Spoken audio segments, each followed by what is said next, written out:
Hey, what's happening, gamers? How's everybody doing? Welcome back to Ace Attorney Investigations. Don't forget to like, comment, subscribe, and hit that notification bell if you haven't already.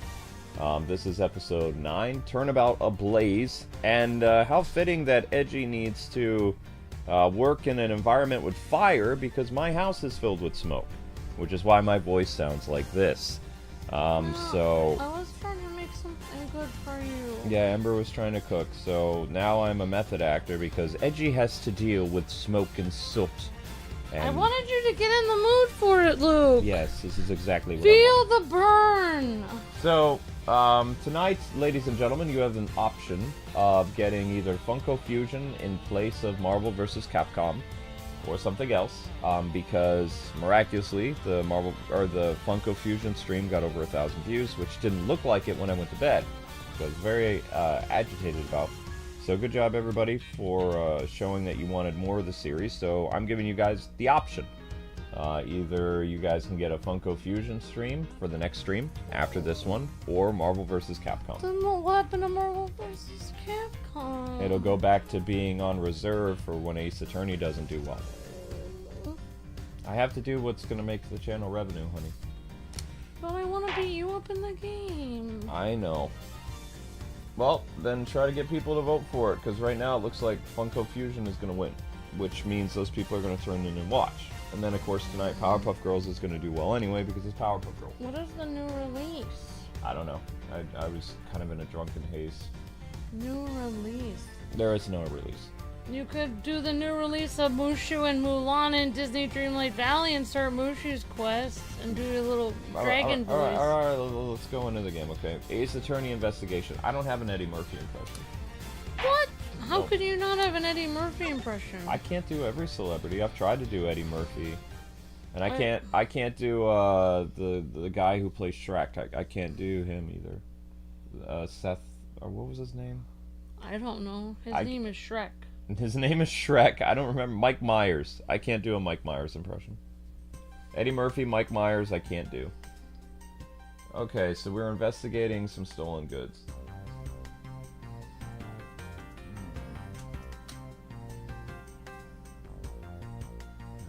Oh, yeah. Of course. And, yep. And, of course, Tim. We'll definitely be praying for your family. So Tim Muller's grandfather I know. passed It happened away. last night. So Sorry. if you guys want to do the super chat goal, it's a mystery, but basically you guys be able to vote on 2 rewards, either Bane voice or something mystery, if you want to. So anyway, let's get into this. We're going to examine the stolen items. These are pieces of stolen art from another world. These are stolen pieces of art from around the world. I wonder how much they're worth, especially this one. Yee! Francisco. Scruffy, don't touch these valuable pieces of art with your filthy hands. Why? Do you have any idea what would happen to you if one of them were to break? Is it just me, or did she hit one of the pieces of art just now? Alright, so that was the one piece of art. Now we got the piece of paper. This is the document that we thought was stuck earlier. I wonder what it's about. Beats me, sir. Why don't we take a look at it first before we give up, detective? Mr. Coach's name is written here on the last page. I wonder what the significance... Was that you drinking or the cat vomiting? I wonder what the significance of this document is. Headache Luke is mean because Luke has a headache and it can't breathe properly. So yes, I'm not Mr. Rogers right now. Dragon, plate. Is there anything else to investigate inside the safe? Survey says, wait. Yes. To build this sort of trick into one safe is really something. Yeah, it's neat how safe has 2 compartments, but what's really impressive is that at the other end of the key was another key. I totally hadn't noticed. I wonder if Mr. Cochin was just paranoid, or if he had secrets of great value. Speaking of paranoid, I once sharpened both ends of my pencil. But then, when I wanted to erase something, I got all paranoid. That's what I actually stabbed myself. Please refrain from dispensing your special brand of unrelated stories while on duty, Detective. Save it for when I'm not paying attention to you when we're eating ramen.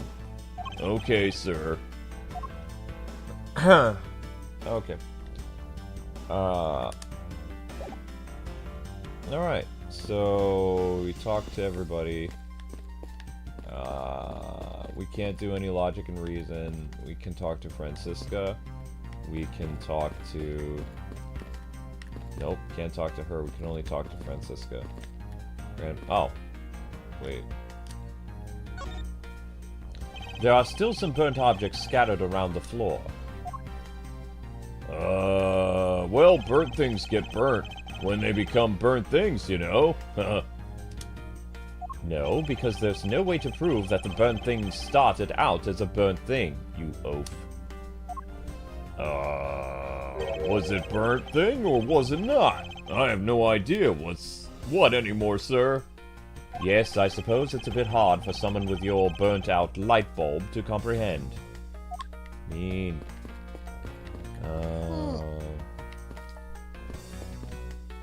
I thought we already examined the safe. Why is it saying there's something else in the safe?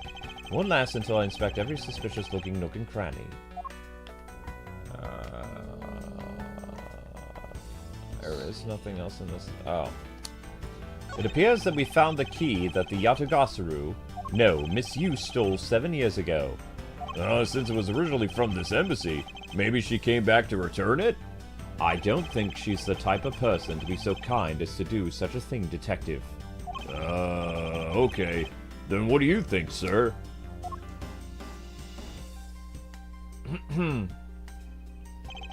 Callista Yu, for what reason did she steal the key? That was it? Alright, now that's everything. It has to be. Plates, burnt safe, burnt markings, the paper, all this other stuff. I don't believe there's anything else. Okay.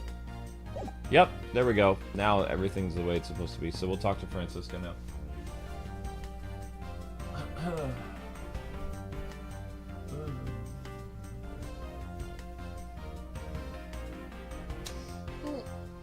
We'll just check on the cookies.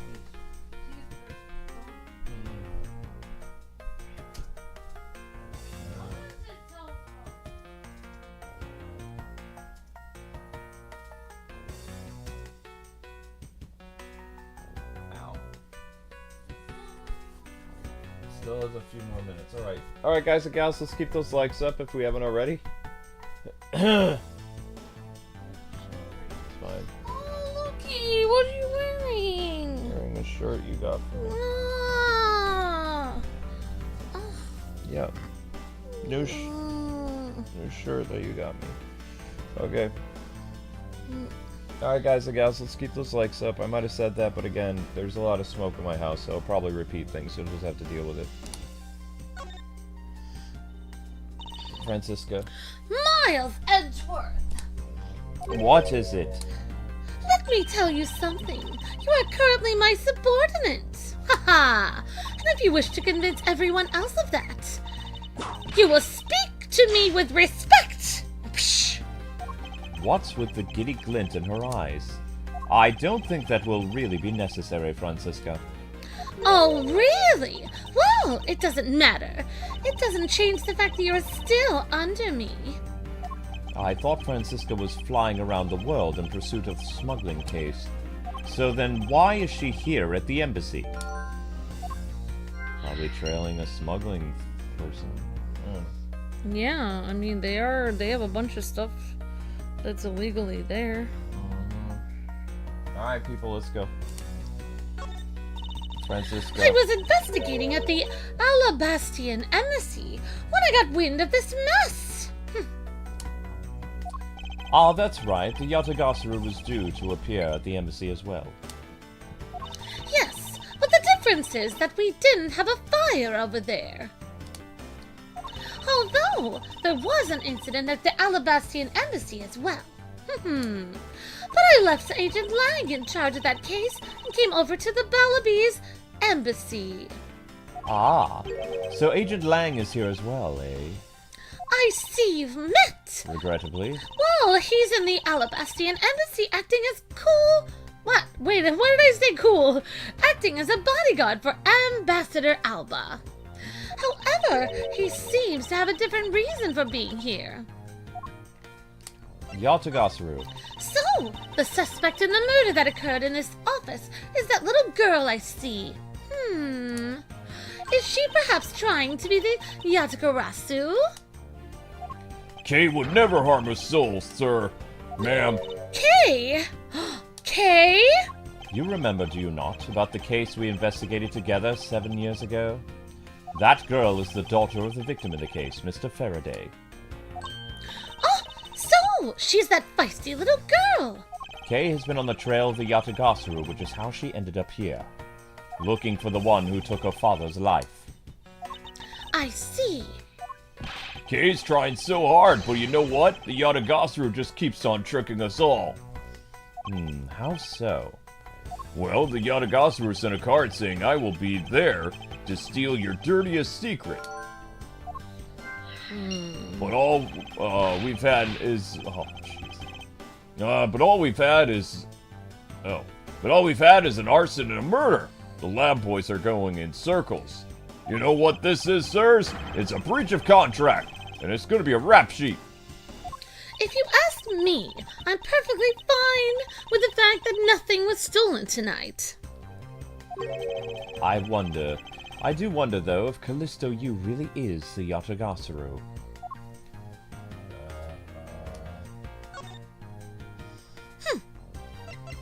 Where's that piece of paper we just found? Oh, that's annoying. I didn't take that piece of paper that we found. I guess it wasn't important.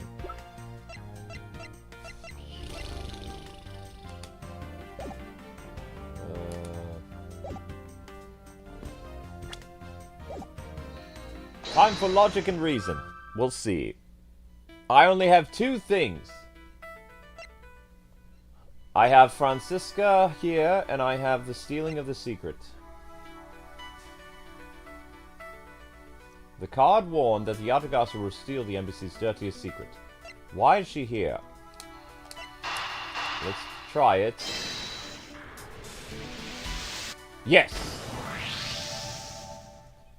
To steal your dirtiest secret.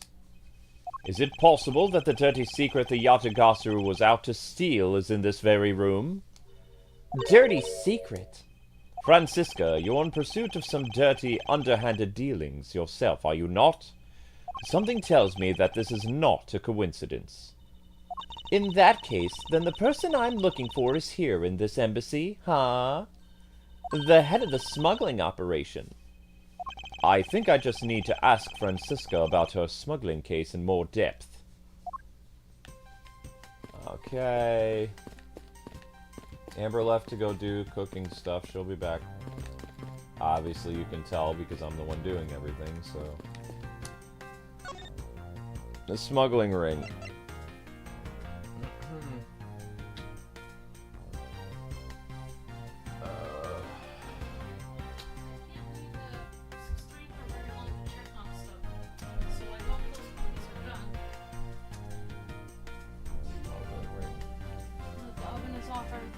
Thank you. It'll dissipate and I'll be back to my normal self in a few hours. I don't do well with smoke, so... Smuggling Ring, Francisca. Francisca, when we last talked, you said that you were on the trail of a smuggling ring. I suppose the reason you're here right now is related to that? Yes! After analyzing the intel we've gathered from various countries, this embassy rose to the top of our lists of sites to investigate, Miles. And this is what tipped us off. This accounting document. It's only one page of the whole thing, so we're not sure about the details. However, it's enough for us to grab into the tail of the beast. For you see, Miles, this type of paper was made only in the Principality of Cordovia, which means that somewhere in the countries of Allebahst and Babal is the head. The one pulling the strings behind the entire smuggling ring. That's Francisca for you. She's amazing, pursuing this case with all she has. Documents added down in the court organizer thing. Of course, Miles. I always give it everything I have. We've done everything. And I did the logic, so we can try talking with this guy now. Again.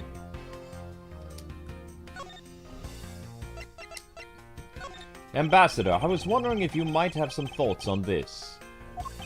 I think you know. I think that you would know more about that case than I. So let me make it up to you for not knowing anything with these coupons. Thank you, however, I feel I must decline. Okay, never mind.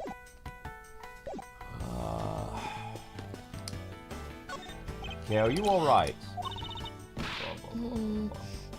Can we use logic or deduction on the papers or anything like that? Papers? Like, we just were looking at that important document about... In the safe? Yeah.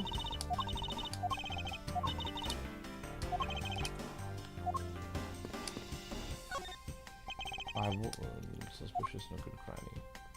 Maybe we can deduce that or something? It's a document that I thought was stuck earlier. No, there's no deduction. Why don't we take a look at it before we give up, Detective? Mr. Cochin's name is written here on the last page. I wonder what the significance of this document holds. And then the document disappears. We can't deduce anything or logic or anything? That's weird. Nope. It's not listed here. Steal Samurai's autograph. There's no... It won't let us look at the thing. Can we look at the... Aren't there two sets of papers, though? In our... Oh, it says deduce here. Deduce just popped up. Oh, okay. This spot is somehow connected to any of the evidence I hold. So we found the weird... Okay, that sheet of paper was the scrawled. Is that sheet of paper the handwritten one, or is the other one is that the printed one? What are the two papers that we have? Cadopian paper document, autograph. Steal Samurai's autograph. Oh, that's the stolen thing. I think we should connect it with the Cadopian thing, because that's what ties it together with the smuggling thing. Maybe. I don't know. Okay, all right. Eureka! Take a good look at these documents, Francisca. Interesting, Miles. It says that there are 3 pages in total, and yet there are only 2 here. Correct. Now, take a look at the smuggling activity document in your possession. Tell me it's not possible that your page was taken from this set of 3? Well, it certainly looks that way, Miles. By putting our multi-part puzzle together, we seem to have arrived at an answer. And it seems that you now found that you were looking for. Yes, and with this, it has become crystal clear that Mr. Cochin himself was responsible for the mass smuggling of Babelese ink. Babelese ink? Babelese ink is a special product of the Republic of Bubble. Bobbleheads come from there. However, due to a special reason, only a limited volume is ever exported, Miles. I thought you would know this. Hold it! And that reason is... Don't you know? Of course, it's classified, Miles. It's on a need-to-know basis, and you don't need to know. But I do. In any case, it seems that the head of the smuggling ring was our victim, Mr. Manny Cochin. His base was an embassy, thus it was hard for both our country and his to interfere, making it the ideal conditions under which to run a smuggling operation.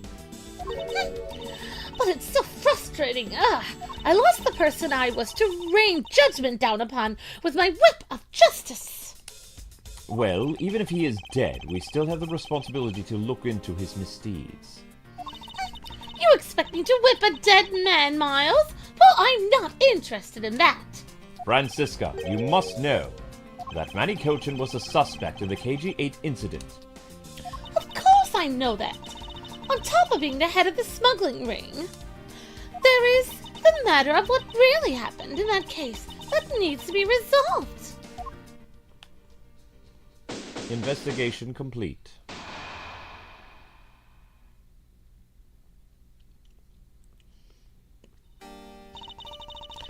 Are you done investigating? You realize now, don't you, that this girl is the only one who it could be. Now come along quietly, Yatagarasu, K. Faraday.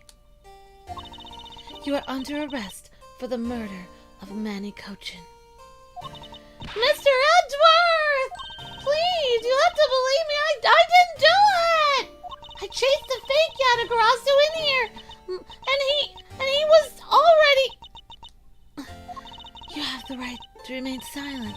Anything you say can and will be used against you, little girl. Hold it! I'd like to help you reduce the number of mistaken arrests Interpol makes. What is that supposed to mean? I believe I told you that Kay Faraday is not the culprit of this crime. Very well. I suppose I have no choice. I'll show you just how foolish your claims are.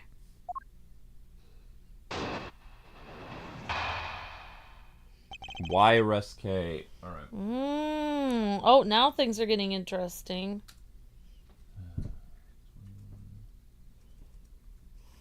Why arrest Kay? Okay. Hi, Leroy. Even your police confirmed that the Yatagarasu infiltrated the Ablaze Embassy tonight. Okay. Utilizing the confusion caused by the fire, the Yatagarasu snuck into this embassy. Furthermore, this girl claims to be the Yatagarasu. And most importantly, other than her, there was no one else in here with a body. Your reason for suspecting Kay is because you think she is the Yatagarasu. Exactly. But it isn't just me. She calls herself the Yatagarasu. Ah! Look how many times do I have to tell you! I was only out to capture the fake Yatagarasu! Duh! Past or not, it matters not. A Yatagarasu is a Yatagarasu. Very well, then I shall prove that Kay is not the Yatagarasu who killed Mr. Manny. Go ahead and try. Show me what the prosecutors of this country are made of. Very well. Why arrest Kay? Okay. Alright, this is gonna be interesting. Even your police confirmed that the Yatagarasu infiltrated the Ablaze Embassy tonight. Hold it right there.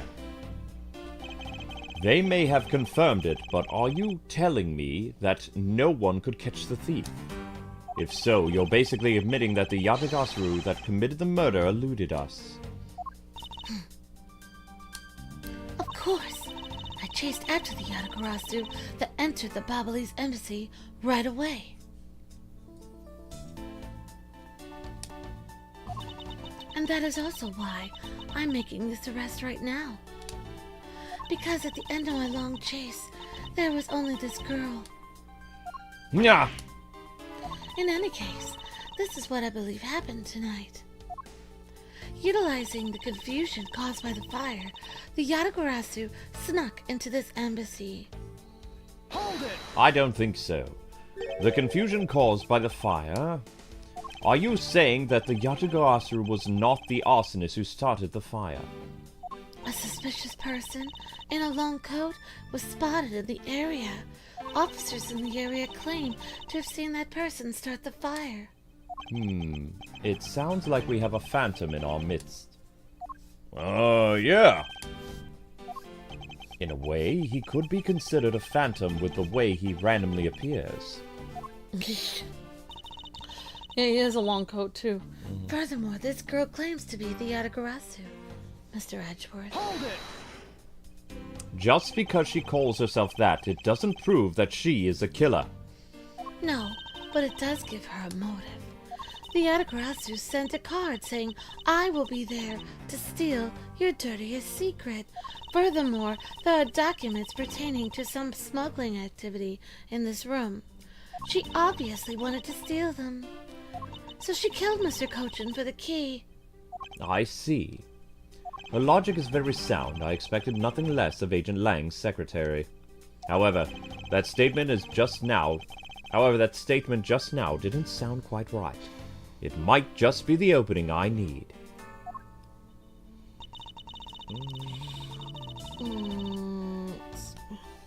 Hold it right there. Oh, sorry, I forgot So to you're say my claiming line. that Kay knew that a foreign country's embassy had such documents? As stated in the calling card, the Yatagarasu was out to steal a dirty secret, which means that the goal tonight was to steal those smuggling activity documents. You have it all wrong! It was the fake that sent the card! Your words are meaningless. If you are truly innocent, then let's see some proof. Hey, Mr. Edgeworth, I leave it to you to handle this, okay? Yes. I'd rather you did. The Yatagasuru's goal, huh? You can claim she's innocent, but you can't change the facts I've already outlined. Well, I think the main thing that she has, Not quite done yet. Okay. I really don't think that being the first to discover the body makes her the killer by default. No, but if you saw the self-purported Yatagarasu standing in front of a body, wouldn't you get a little suspicious yourself? Ah! Even so, I'd still listen to what that person had to say before I pass judgment. Oh, are you talking about yourself at those times when you were under suspicion, Miles? I think the pain of being falsely accused is something you really should experience, Francisca. Now, I personally know that feeling really well too, sir. Oh no. And given my situation, I now know exactly what it's like too. I'm fine with never experiencing it ever. Are you done with your little group conference? So Agent Shina suspects Kay of murder simply because Kay is the Yatagasuru. Yep. But if I can prove that the Yatagasuru's goal is not related to murder, then I may be able to begin to reason with her.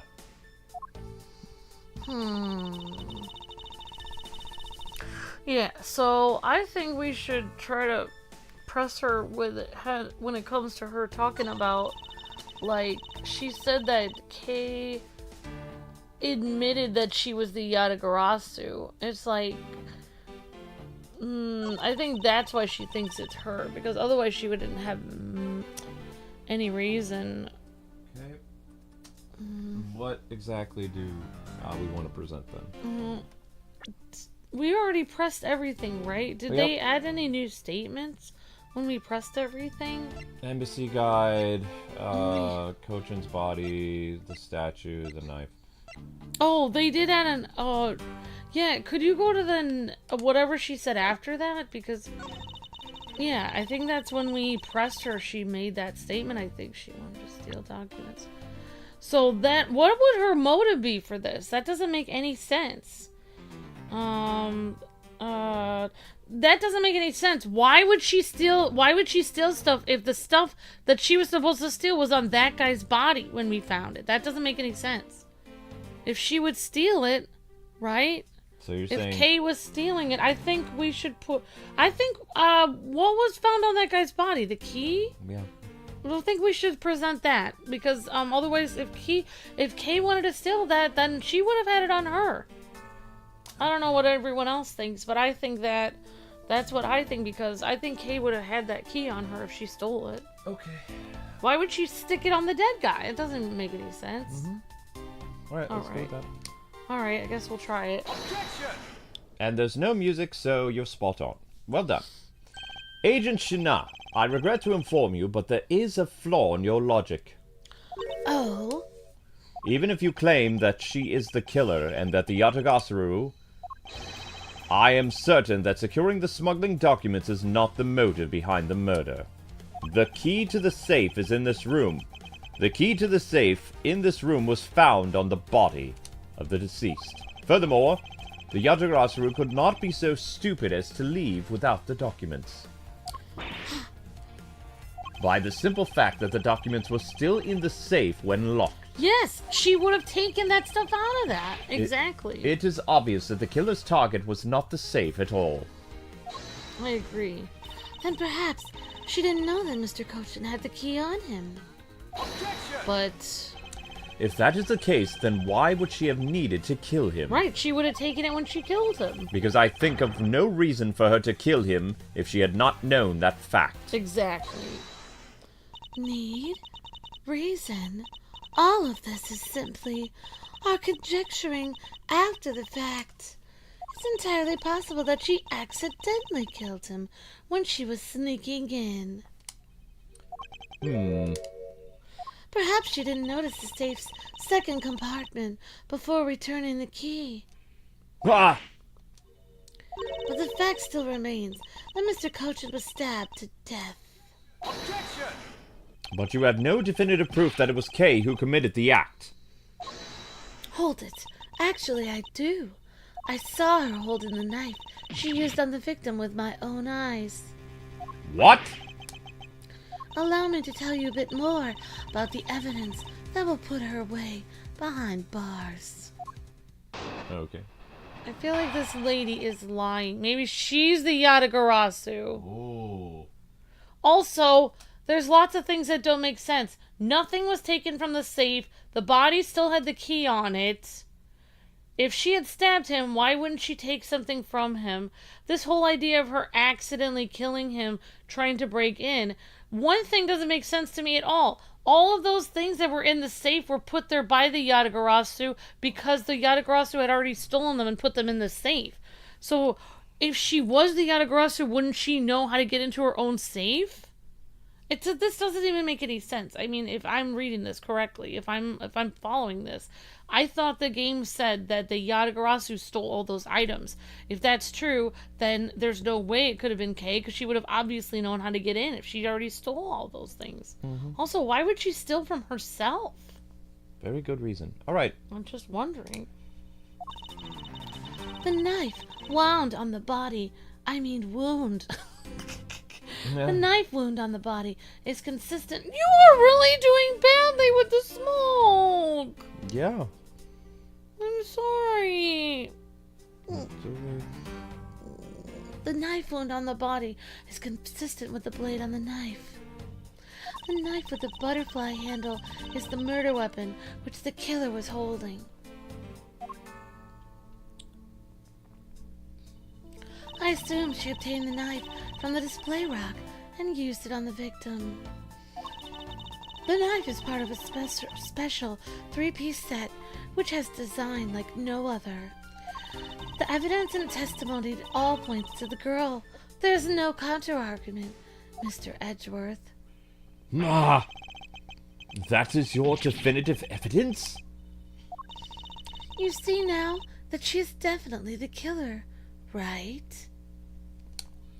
No! Mr. Edgeworth, you've got to believe me! It's not me! I saw a suspicious person in a long black coat outside the embassy! I swear! A long black coat? And you came in here because you were chasing this suspicious... Stupid smoke. And you came in here because you were chasing this suspicious person. That's right, Mr. Edgeworth! I ran into this office only because I was chasing after that person! The vampire with the black coat! But when I entered the room, it was pitch black. I couldn't see a thing! I felt something on the ground next to my foot, so I turned on the lights. But then... Ah! Who's there? This is... I came... Wait, but she was so far away from the body! There's no way she could have been... I came to this room upon hearing that girl scream.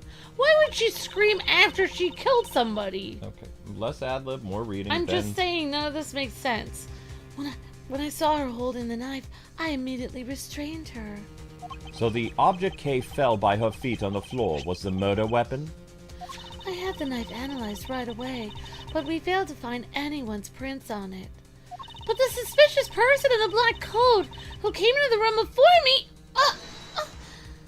You continue to insist that there was another person, but if there was, where did they go? Then I don't know, but I know they came in here. It sounds like the desperate excuses of a suspected killer, not a trustworthy testimony. I mean, there's literally an open window. You understand, don't you? Little girl, we can't trust this girl's words, Mr. Edgeworth. Gah! She has a point. Even if Kay's words are the truth, I must show that they are with some solid evidence. Mr. Edgeworth, I really didn't! Kay, don't worry. If you didn't do it, then there must exist a way for me to prove that. Hold it. Still not giving up, I see. In that case, try to counter my argument, if you can.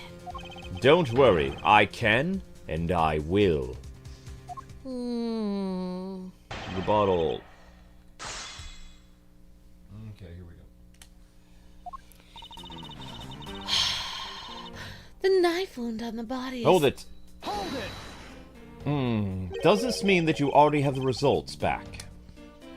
We have confirmed that the shape of the Ablaze knife's blade matches the wound.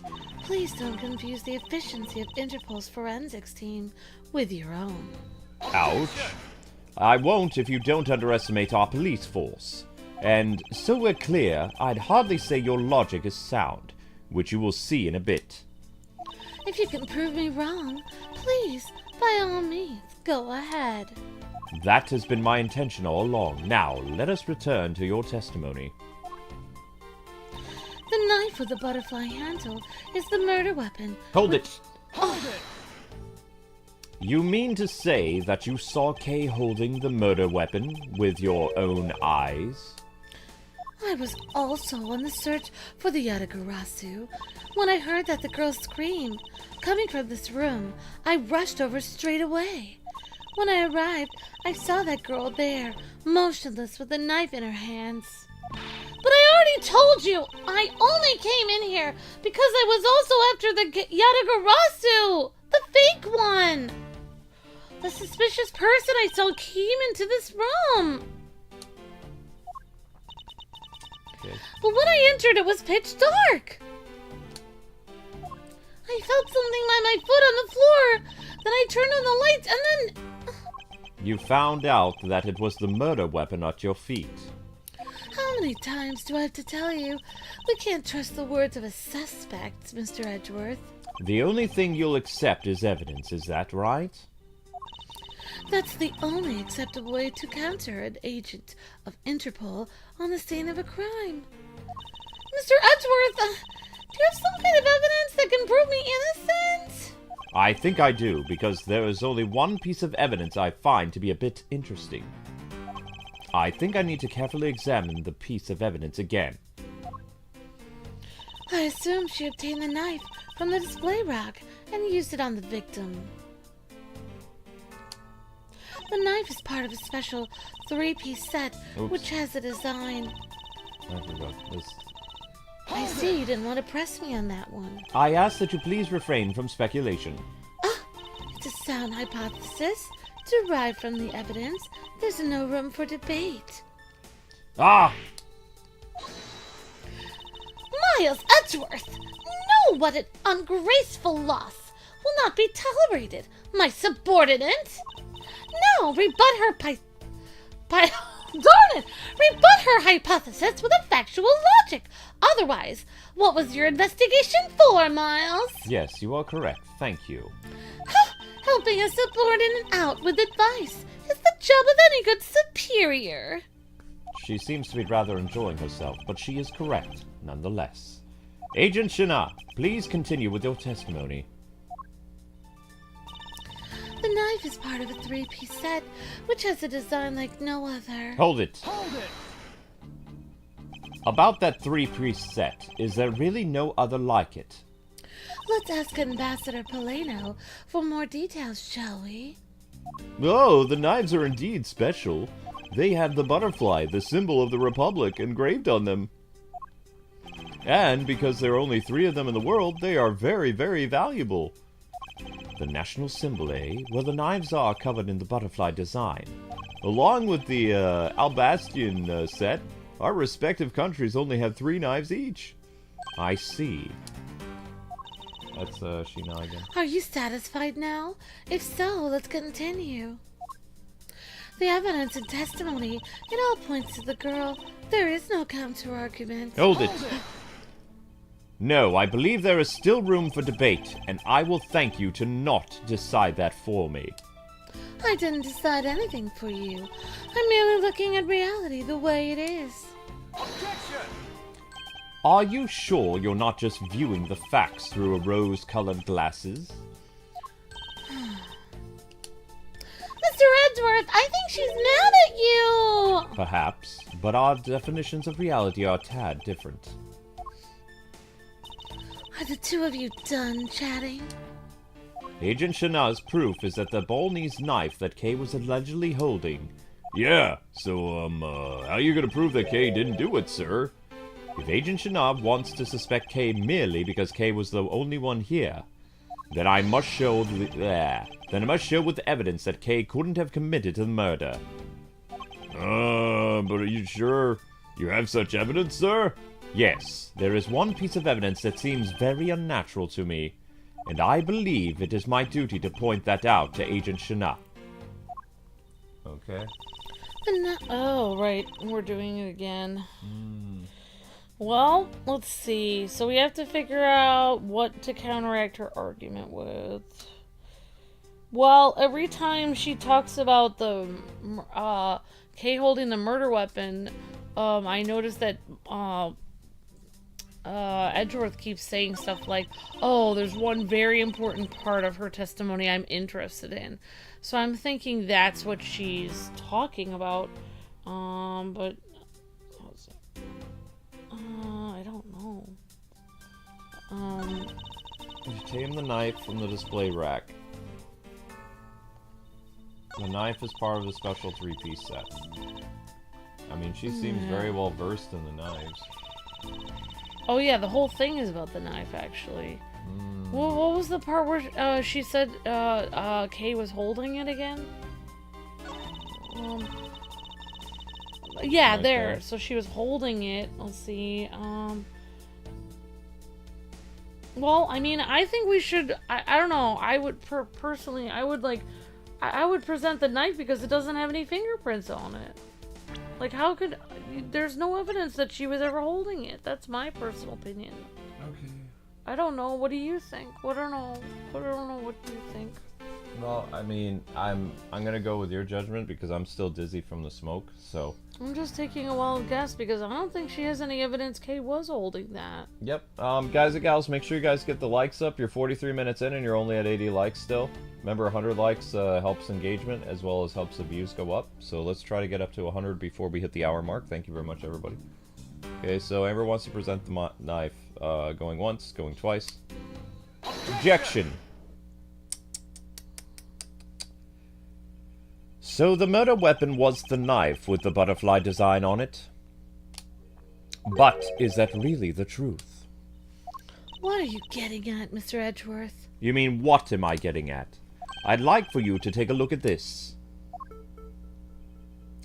There is blood on the blade, and yet there's not a speck of blood on the handle. This signifies that at the time of the crime, a different handle was attached to this blade. Oh, wow. The knife that Kay was holding had its handle switched and was in fact not the real murder weapon. What? It wasn't the real murder weapon? This knife can be taken apart. Shall we give it a go? Wow. I didn't see that coming. I mean, the ambassador explained that. I can forgot. happen. I forgot that it could be switched. As you can see, the knife has now been disassembled into 2 parts. The killer must have pulled the murder weapon out of the victim's body, and proceeded to swap the knife's original handle with one of this butterfly. It was all to create the illusion that Mr. Cochin was killed with the butterfly-themed knife.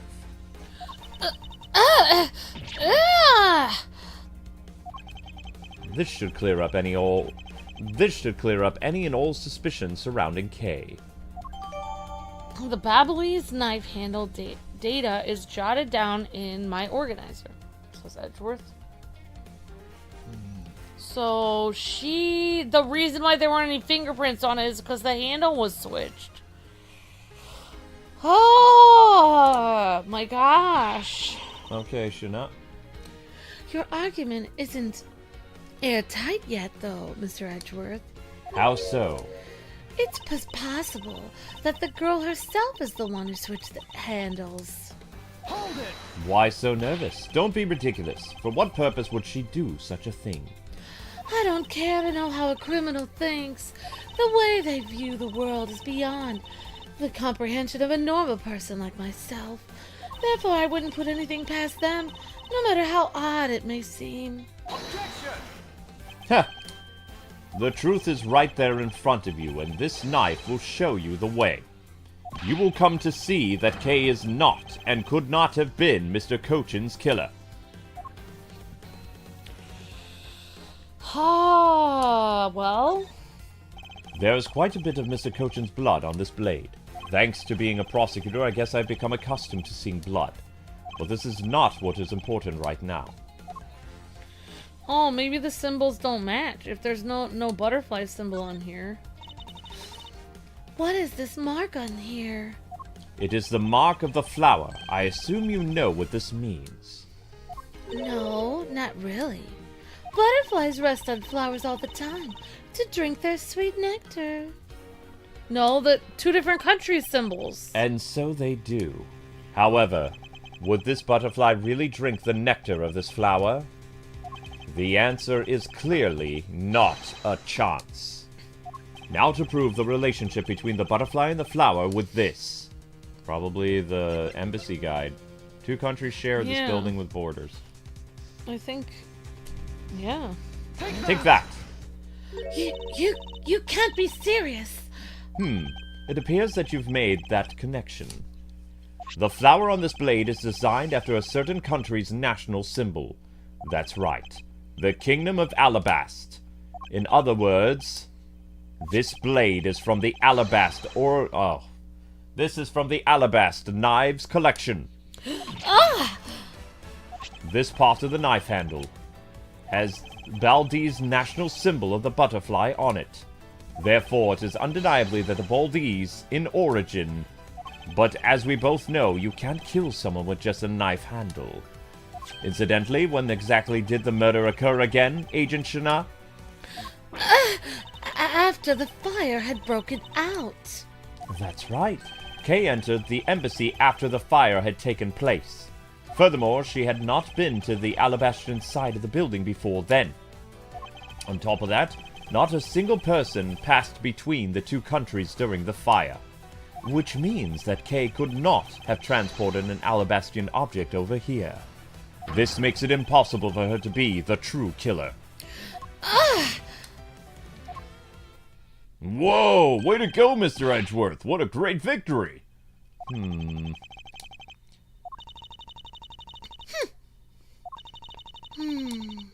Hey, why is everyone so quiet? I'm happy that we got this far and cleared Kay's name. But what worries me now is what will happen next. Objection! Objection! What is the meaning of this, Miles? What? An Allebahstian knife here? What? Do you mean how did this... Oh! Do you mean how did this find its way to the Republic of Badal? It didn't just find its way over. Rather, we should focus on how it was smuggled over.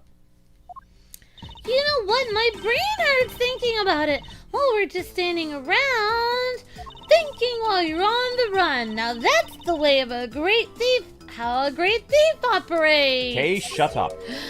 Oh, thanks a bunch, Mr. Hedgeworth, for proving me innocent, I mean. You believed me the whole time, right? Tell me you did. Not really, but... Haha, come on. You don't have to be shy about it. Your argument is still not airtight. Would you care to elaborate? I understand now that the girl didn't commit the murder. However, there's still the possibility that she is the Yatagarasu. That again! Look, how many times do I have to explain it to you? I am the real Yatagarasu! I'm not like that fake one that goes around setting fires, okay? Whether you're the real deal or fake, it doesn't really even matter. All I have to say is this.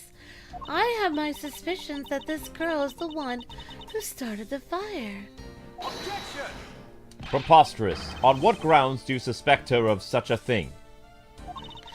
The fact that she calls herself the Yatagarasu, of course, that in itself is the most elegant proof. Miss Sheena, yes? I have no intention of taking back any of what I've said. I am the great thief Yatagarasu, and I refuse to allow some imposter to claim that name as their own. The path of justice that my father pointed me towards, I will walk it the best that I can. It's not good to be so stubborn. I hope you can understand that. Thanks a lot for the concern, Miss Sheena. Let me share something with you two as a token of my appreciation. Those sunglasses totally do nothing for you, so I'll steal them from you next time, okay? What? Well, I guess we better get going. Going to where? To the kingdom of Allebahst. If we don't go, we won't know for sure, am I right? I suppose not. We won't get anywhere simply by standing here thinking. To see where the Allebahstian knight came from. We'll have to pay the Allebahstian Embassy a visit, of course. Let's go, Miles Edgeworth. As you are my subordinate now, I will not tolerate you bringing the investigation to a halt. Understood, sister. Whoa, Francisca is completely in charge. I am scared. He's the subordinate, so it makes sense. Well, Kay's been... Yeah, but she shouldn't have said she was the Yatagarasu after that. She's trying to get revenge for her father as well as to take back the name that was stolen by the murderer, so it makes sense. Yeah, but they're gonna accuse her of all kinds of things. March 14th, 7:44 p.m. The lobby.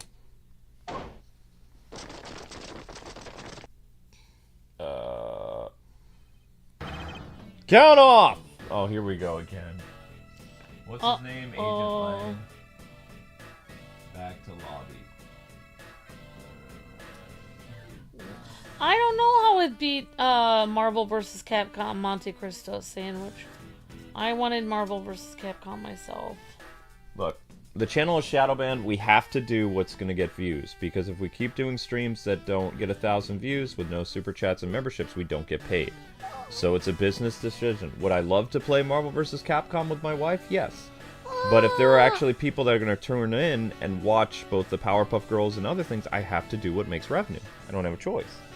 Maybe you could just play the funnest games for free. Marvel vs. Capcom is supposed to alternate with Ace Attorney if Ace Attorney doesn't get 1,000 views as a backup. Because we already did a showcase, we did X-Men, and we are planning on doing the Marvel Superheroes game one of these days, but it's a backup for in case we don't have content. I just liked playing with you. Yeah, I know. I like playing with you too, but we have to do what makes revenue. We don't have any choice. Okay. Okay? I Alright. understand. Count off! 1, 2, 1, 1, 1, 1, 1, 1, 1! I'm not doing all that. Shifu, 99 callouts, so all 99 members are most likely here and accounted for, sir. All right, hey you. Yeah, you, the second number 1 from my right. Sir. Yes, sir. Here, a birthday present for you. What? Shifu, I didn't know that you knew all of our birthdays. What kind heart you have, Shifu. You are more of a man than we'll ever be, sir. I'm really sorry, but it's not my birthday.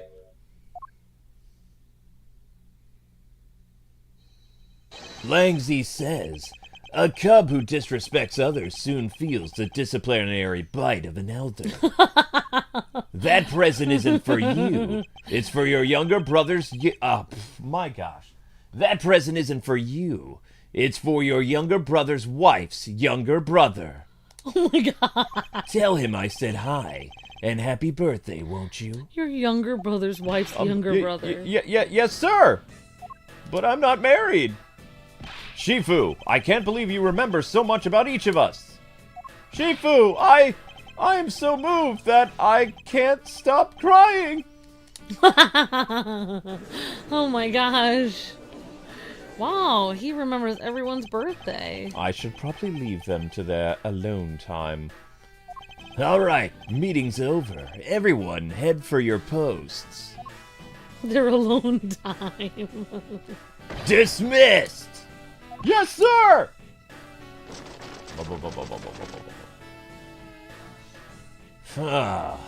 He knows everyone's birthday, says Miss Deanna. Oh. Yo, were you guys there the whole time? I got a call from Sheena, and she's already filled me in. It sounds like you're out to get in my way again. I have absolutely no intention of interrupting your investigation. I simply request that you grant me permission to investigate the embassy next door. Huh. And what if I say no? Objection! Agent Lang, this man is my subordinate. As I have received permission from the ambassador, he is to be extended the same rights. Sorry, sis, but it's not that simple. Allebahst has the strictest immigration Allebahst has the Allebahst has the strictest immigration regulations in the world. Or didn't you know? Even among my elite men, only half of them are admitted into the country. Besides, any more cooks in the kitchen and we might spill the soup, if you get what I mean. I have no idea what you mean. How dare you make such an assumption? Don't take this the wrong way, babe, but I thought I was in charge of Allebahst, Miss Van Karma. Look, try to understand, okay? Things over in Allebahst are a bit of a mess right now. What do you mean by bit of a mess? No one told you? We had an incident in Allebahst as well. This is what we call a decision based on the investigation, Mr. Prosecutor. Look, Wolfie, just let us in already.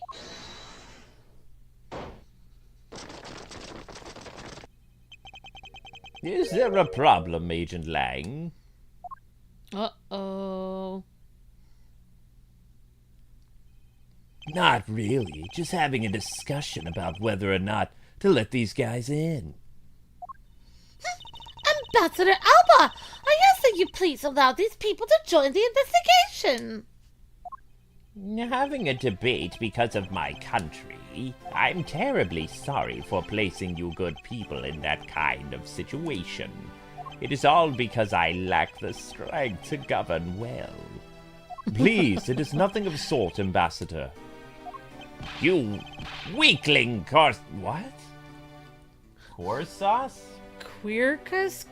Corcus? Weakly Corcus, curse your frailty and inability to effect change in your country! What? What are you even? He called him The Corcus. thing is, investigations conducted in my country have been under Agent Lang. And it is my judgment that in order to minimize disruption in this investigation, I should leave everything up to Agent Lang. Hey there, you see? Oh, no way!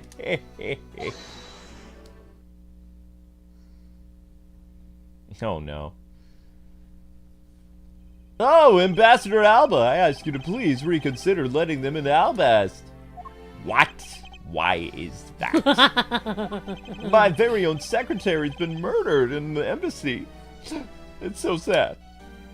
And he was apparently caught up in some very shady dealings, completely unbeknownst to me. So I asked for your cooperation in our investigation, Kay? These aren't much, but I hope they can cover your travel expenses to our country someday. Alright, I get it. Even if you beg the ambassador, I still have to give the final okay meaning. All right, you hear that, Mr. Edgeworth? We're in! Not so fast, my little crow girl. You're still a witness in the murder. So I'd like you to please stay in the Republic of Babel. Detective Gumshoe, please take care of Kay for me. Yes, sir. Sounds good to me. The fewer troublemakers, the better.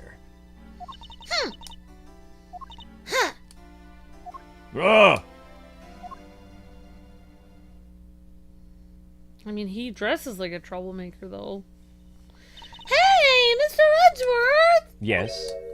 So I wanted to ask you for a while now, but that lady over there, is she the one I think she is? Ah, that's right. I didn't introduce the two of you yet. Franziska von Karma, the prosecutorial prodigy. It's nice to see you again, Kay. Oh, I knew it! You're the whip lady. You may address me as Miss von Karma. Miss von Karma, I leave the investigation of Allebahst in your hands. Thank you. Rest assured, I will outsmart both the Smuggling Ring and Yatagarasu. The Smuggling Ring, huh? Perhaps I should ask Franziska a bit more about them before I head into Allebahst. Ah, and I mustn't forget to thank Ambassador, Pal for all that he has done for me as well. Okay, so investigate lobby.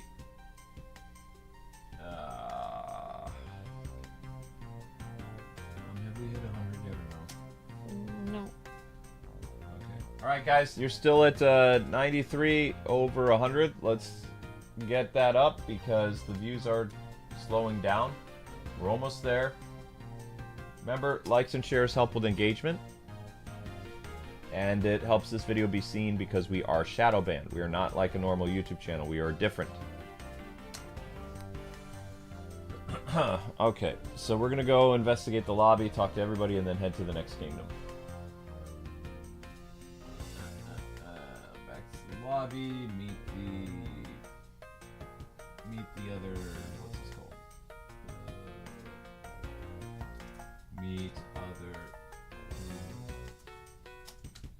just call the other guy the Emperor. I am the Emperor of Allebahst. Other lobby chat. I'm afraid that I cannot allow you into Allebahst. Detective Gumshoe, I'm counting on you to keep Kay safe. Yes, sir. You just leave everything to me, sir. Okay. And don't worry, I'll take good care of Gummy for you. We'll go investigate into the Babel side of things together. Okay, Kay? That's right, Gummy. All they're missing is the last stooge. Okay. Okay, I'm glad you're not hurt, but please refrain from such recklessness again, alright? What if you had run into the Yatagarasu? You could have been killed. Sorry to make you worry like that. I'll be more careful from now on. Good girl. It's good to conduct some self-reflection every once in a while. Ha It's funny, you know, when I talk with you, Mr. Edgeworth, it's like I'm talking with my father. Is that so? Do I really seem that old to her? Wow, that was kind of a slight burn, but also it's actually kind of nice thing because it's like he's looking out for her, just like her dad was. Edgeworth is like, maybe I'll have a family. I mean, he doesn't really... I mean, I thought he liked a girl, but I don't remember. They've never really made that obvious. Ace Attorney was the only one who had a girlfriend or a crush. Edgeworth has never been, like, the primary focus of stuff. There is a flat panel VCR and a row of Steel Samurai videos on this table. There might be a clue among these. I had better check the titles of these videos. My, the things I put myself through for the sake of the investigation. He likes watching Steel Samurai. These flowers are a gift from Global Studios. They seem to be prospering quite a bit thanks to their constant stream of hit shows. The national flag of the Republic of Babel is on display here. The crest on it features a butterfly.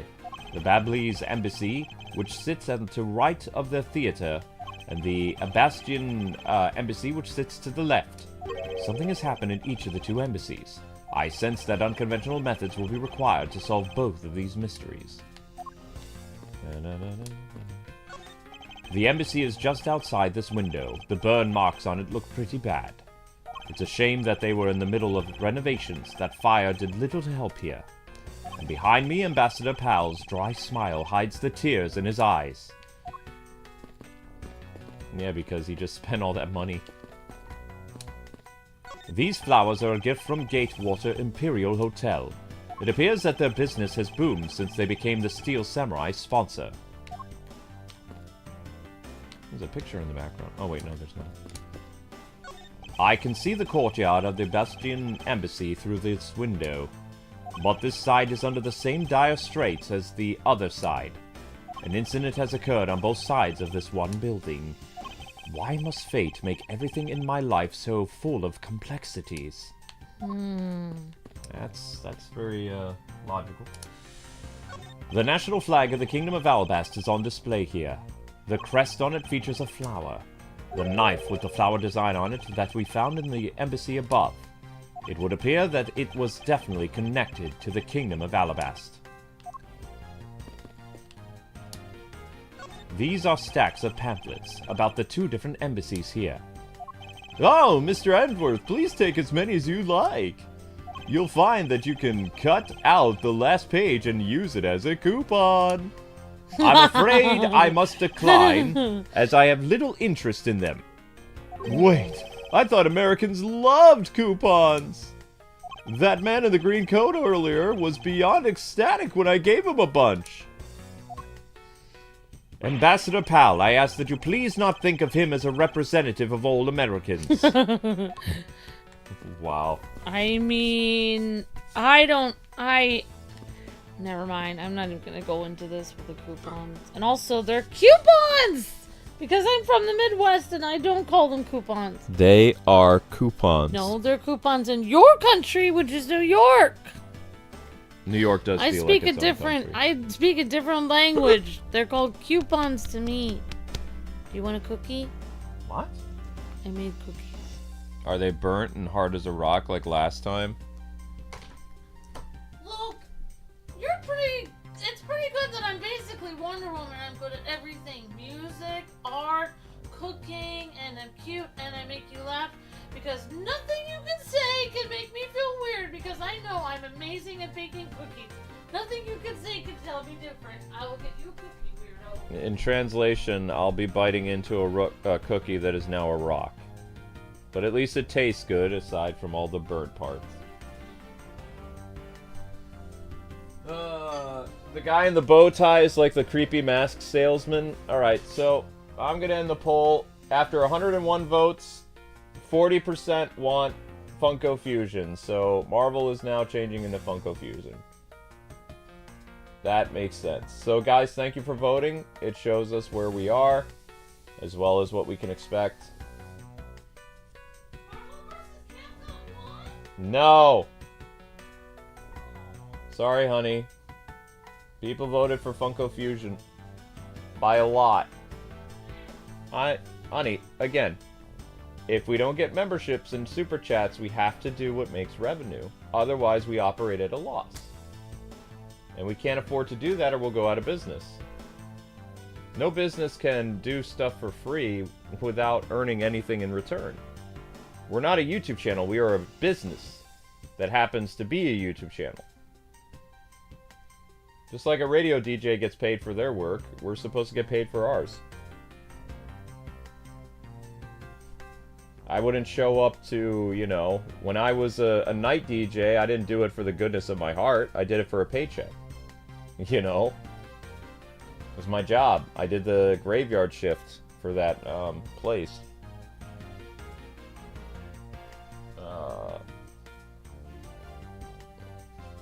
Okay, so I'm just setting up Funko Fusion, guys. I just need 1 second. Also, Amber's getting me a burnt cookie. Actually, she is fervently trying to find one that's probably not burnt so she can prove to me that they aren't burnt.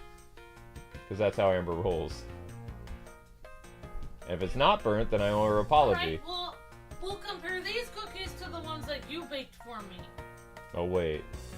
Is that where you were going with that? So which one is better? The ones that I baked or the ones you baked? We'll compare it. Which ones taste better? The ones that I bake don't exist. Right, so they don't taste good at all. So compared to that, whatever I baked for you is pretty good.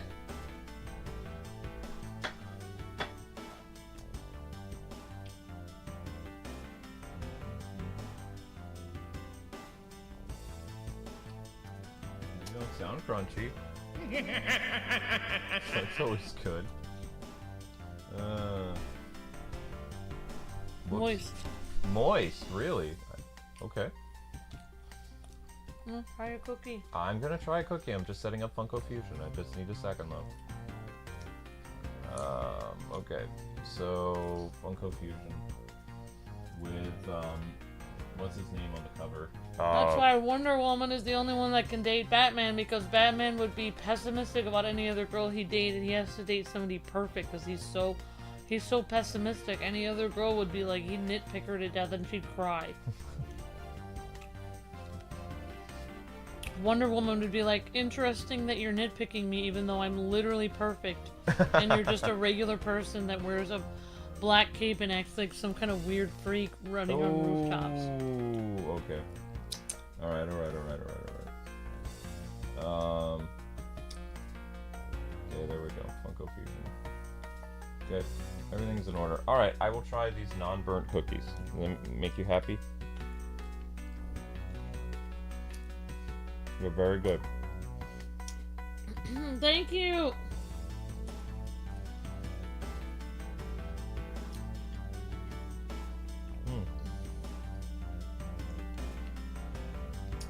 Alright, thank you Max for the super chat. Says, hopefully Marvel Superheroes does show up. Maybe not today, probably not tomorrow, but someday.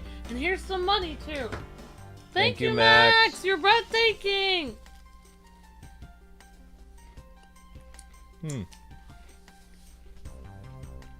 Nice job, Ambi.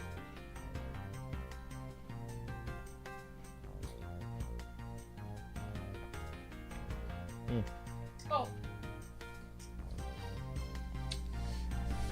I'll tell you later, but we had a very...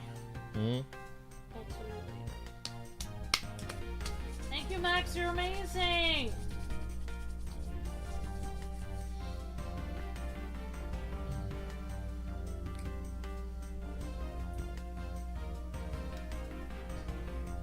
Funko is not the best game. That's true, but we're almost done with it. So, better to finish strong because we're going to be doing Karate Kid on the 19th. This will be our tier list. Luke and I can compare the cookies we baked each other. Oh, wait. No, I'm doing the tier list. Where's your cookies you baked for me today? I didn't bake you cookies. So, then you get a 0.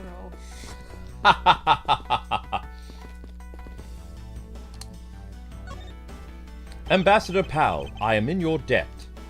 No, it's nothing. Because it's about all I can do for you, I'm afraid. I only ask that you please bring Manny's killer to justice. I will, Ambassador, on my honor.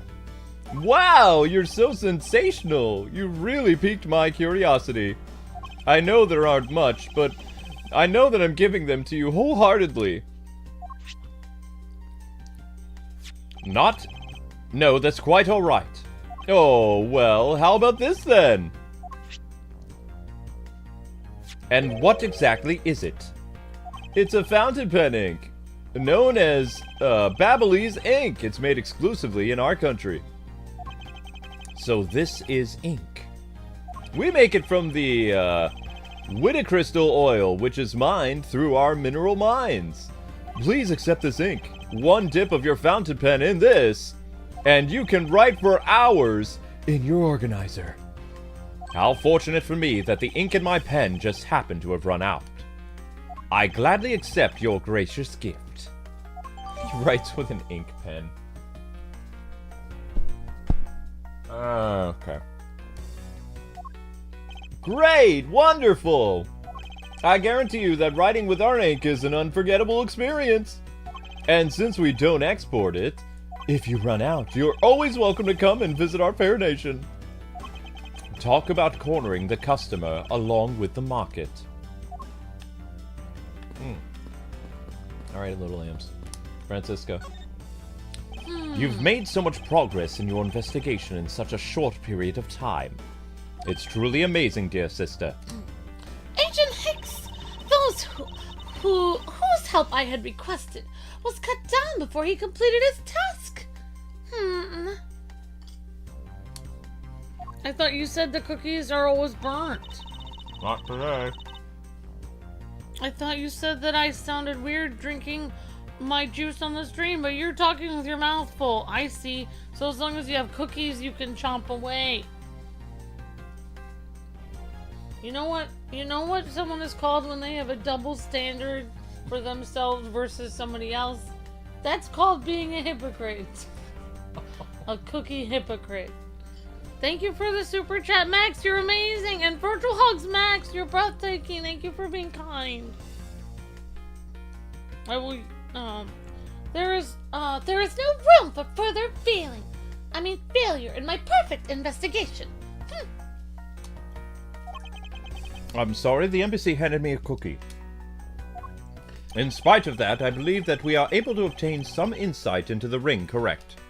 Eating on the job, Miles Edgeworth? How unprofessional! The man kept handing me coupons, and instead I found a plate of delicious cookies, so I'm going with that instead. Unbelievable! It was nothing. I simply made some deductions based on the smuggled item I was following. You mean the Ablaze ink? But why are there restrictions on export of this ink to begin with? That's classified Interpol info. Hold it! Francisca, as your subordinate, I am part of your investigation now. Don't you think it would be beneficial if I was as well informed as you? Point taken, Miles. Very well, I'll fill you in. Recently, we discovered some very well-made counterfeit bills circulating in Zhangfa. Counterfeit bills? Yes, as you may have deduced, the counterfeits are being made with Babal's special Ablaze ink. And it's virtually impossible to distinguish bills made with Ablaze ink from the real ones. Thus, it was only natural for Interpol to keep an eye on the Republic of Babal. Okay. That's where this document comes into play, correct? Correct, Miles. Mr. Cochin was smuggling large amounts of Ablaze ink in. Furthermore, he was charged with running the embassy's printing equipment. That's all evidence I need to know. That he was the head of the smuggling ring, of course. However, there remains one tiny problem. Let me guess, you still have yet to find the counterfeit bills of all the smuggled ink. Yes, and while we were listing things, I might as well add the counterfeit plates to the pile. Since we haven't been able to locate any of these items in the Ablaze Embassy, we're looking into the Allebahstian Embassy next. It doesn't matter where they're hidden. Mark my words, Miles, I will find them. Counterfeit bills jotted down in the organizer. Well, shall we get going then? Now what? What's wrong, Kay? I didn't get permission to enter we're gonna gather whatever info we can over the Babbly side, okay? Alright, I'm counting on you two. Right, and I'm counting on you and Miss Von Karma to sniff out clues in Allebahst. Oh, and Mr. Edgeworth, if you happen to come across my phony, you let me know, okay? If you tell me, I'll rush over straight away no matter where you are. I'll let you know when the time comes. Humph. The Steel Samurai is here?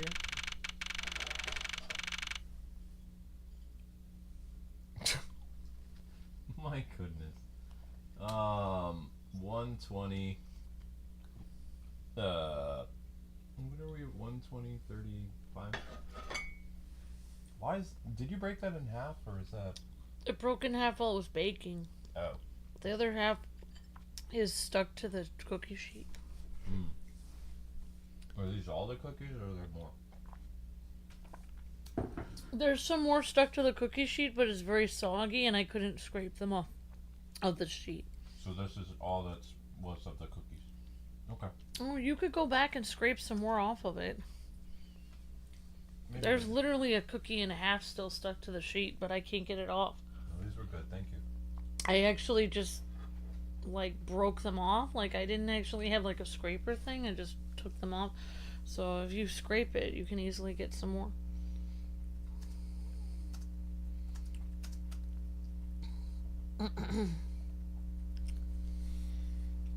Okay. And pull. Alrighty. March 14th, 8:17 p.m. The Emperor's Embassy. Oh, there's somebody murdered here too.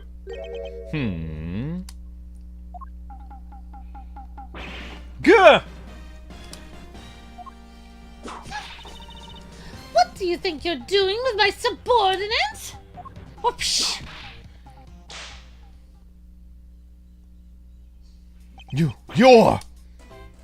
Edgy! Oh, thank heaven you're here! Oh no. I'm really big pickle, your lordship! The raven, it appeared, poof! And then, disappeared, swoosh! And though I'm the steel samurai, my sword, it wah! I'm so, confused! I don't know anything what it means, man! Who is this fruitcake? I'm Larry of the House of Butz, married man of Neo Tokyo, milady. No, I remember. This person is one of your friends, isn't he, Miles? Yes, frighteningly enough, he is. Hey, what's up with that answer, man? Your best bud is in a bind, and you act like it's no big deal. What sort of bind are we talking about here, my dear friend? The suspect kind! I accidentally became a suspect in a murder! I see, that's quite the bind. Not that we're in the least bit surprised. Yes, I pretty much expected this news. From the instant I saw this unlucky face. Larry Butz. His name is Larry Butz. I've known him since grade school, and for as long as I've known him, he's been world's largest source of trouble with the capital T. Hey, what kind of introduction is that? You're so mean, Edgy! If you're not, careful, you might find your tiny number of friends go down by one! That was uncalled for. Besides, you're... Wait, hold on. Larry? It was you? You're the one who wrote my Steel Samurai autograph? You didn't notice earlier? I even winked at you through my headpiece! No! Well, he is a Steel Samurai right now. What's going on? And why are you guys discussing this? Sorry, but could you not speak to me right now, dear sister? What's the matter, Miles?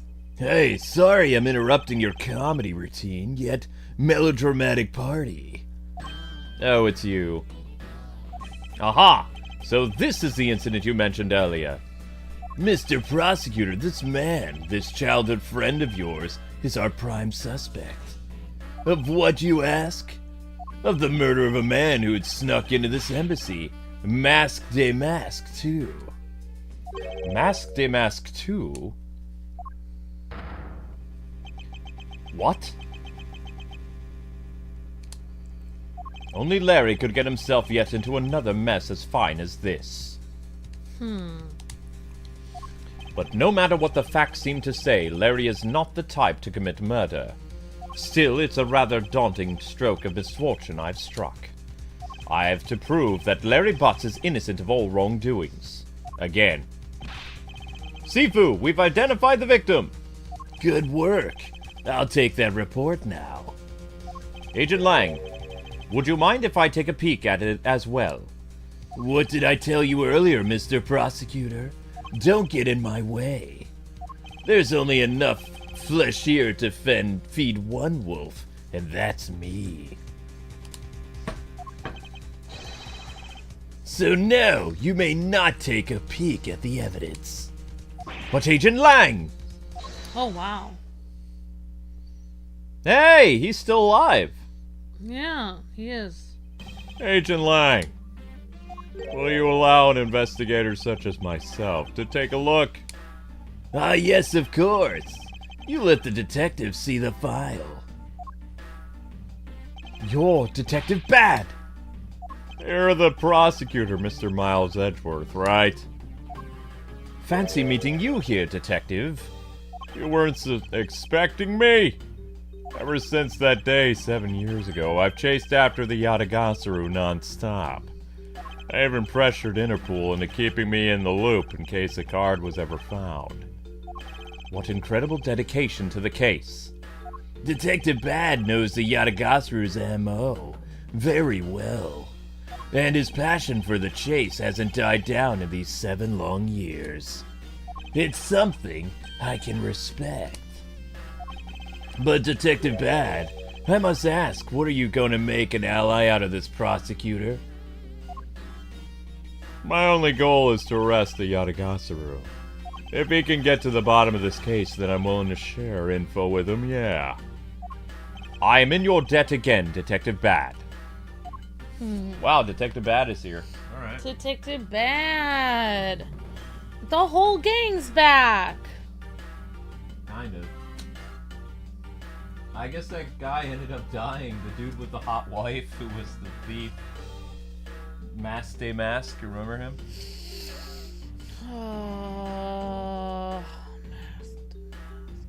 He was the dude with the hot wife who had a shopping problem, and he had to steal priceless artifacts in order to afford her bad habits. Oh, wow. Yeah.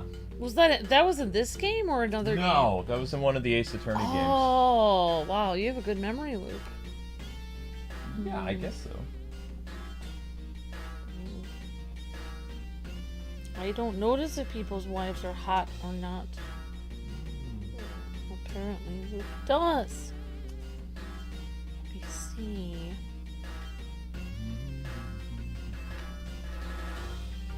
Oh, what is it, Linky? It's not the way that's not the way that I define.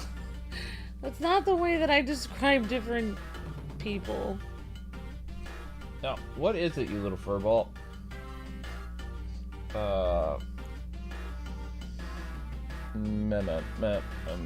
Yeah, his name was Ron DeLittle, I think. Alright, anyway. What is it, buddy? Buddy. No,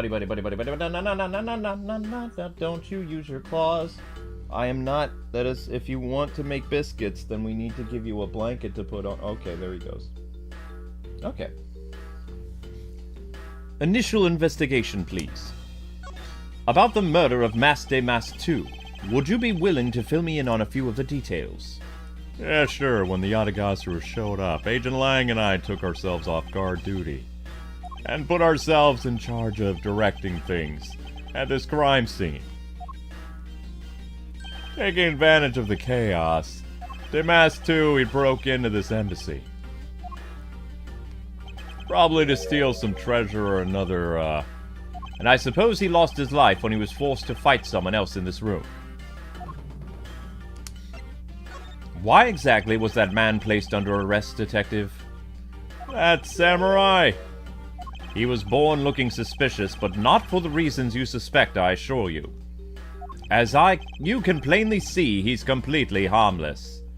Well, it was just a random guess. It's not like he's actually under arrest. Tonight, here at the Allebahstian Embassy, Ambassador Alba was to give a commemorative speech, and that's when the Yatagasuru showed up. But keep in mind, the Yatagasuru isn't who I'm talking about right now. Those seats for the guests who had been called to sit in them were empty. A no-show? Who was it that failed to take their seat? The Steel Samurai. Until the speech was to begin, each member of the entire Steel Samurai family was to wait in a separate room. However, for some weird reason, that man was spotted in a different location than his assigned room at that time. And where was he? He was on the roof, with one of his legs down a chimney. That chimney leads directly into this room. Ah!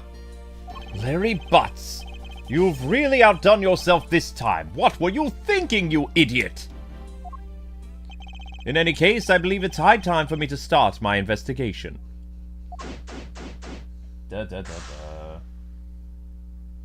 Where does he get those lollipops? I don't know, the lollipop store. That is a good, it's a good question, Game Wing. He always seems to be able to find the lollipops. Maybe there's a little cup with lollipops at every crime scene, and he takes all of them before every other agent can take any of them. Maybe he has a family member who's a doctor or a pediatrician, and he takes their stuff. I don't know. So this is the victim, Damask 2.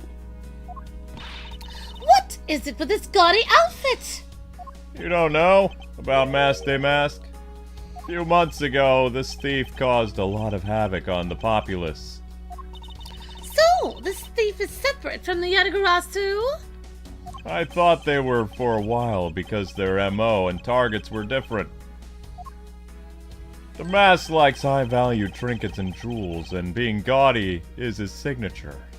Gumshoe was in charge of that investigation, so he'd know more about the mask. That's alright.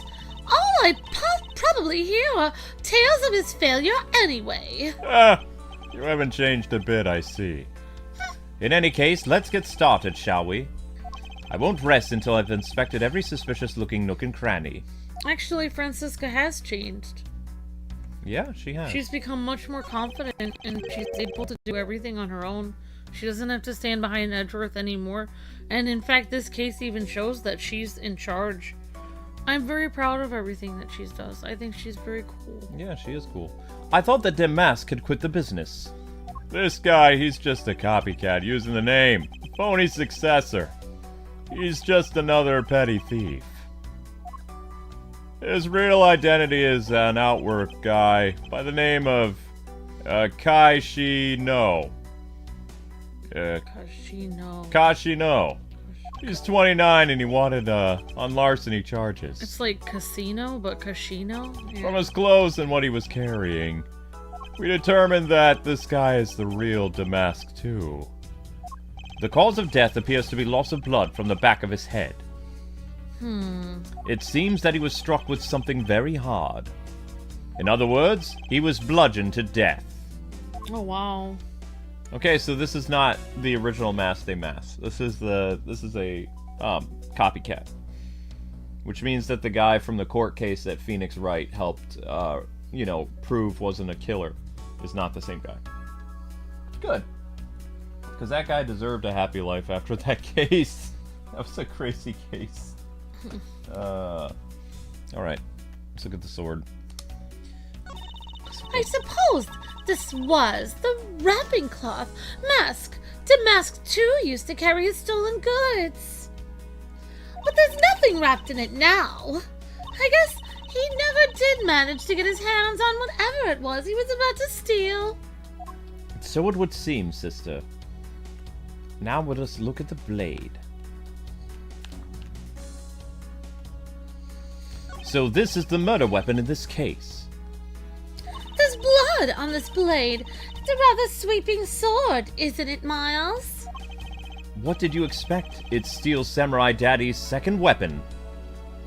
I only call it his secondary because he uses his sword in most of his battles. It's his trusty samurai spear that he turns to in a real fight. You sure know quite a bit about the Steel Samurai, Miles Edgeworth. That's only because I saw the stage show earlier. The owner of the sword is the Steel Samurai, or in other words, Larry.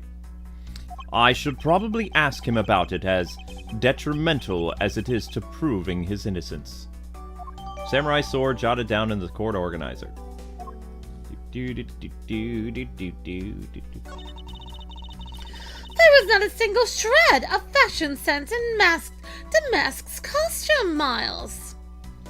Well, at least I can appreciate the great effort he must have gone into making it. You two don't know. You can buy this costume almost anywhere now. It's being sold since when? Since around New Year's. The streets are practically flooded with them. Turns out Damask is a lot more popular than I thought he'd be. I can't believe that foolish fool would dress in fool's clothing to act so foolishly. Ah. We got your point about 3 foolishes back, dear Francisca. It's in my head, you cannot hear me. There was not a single shred of fashion sense in Damask's costume, Miles. Well, at least I can appreciate the great effort he must have put into making it. You two don't know? You can buy this costume almost anywhere. Wait, we've already had this discussion. It's being sold since when? Since, that dude started making a fortune on things. Okay. I didn't even see the little, thingy. His hat, his sword. He has something in his hand. What is he holding? It looks like a piece of paper from a notepad. It would appear that directions on how to reach this room were written by hand. There is something written on the back as well. I'd like you to steal the Primidex statue in this room. What is that supposed to mean, Miles? Who writes a note to themselves like that? If I had to guess from the text, I would say that this is actually a request from someone about to steal. Who is the person that requested the theft of the Primidex statue? The masked stuff added to the court record. Okay. We'll call this masked victim. Sounds good, sounds good. Right here. Detective Bad is back.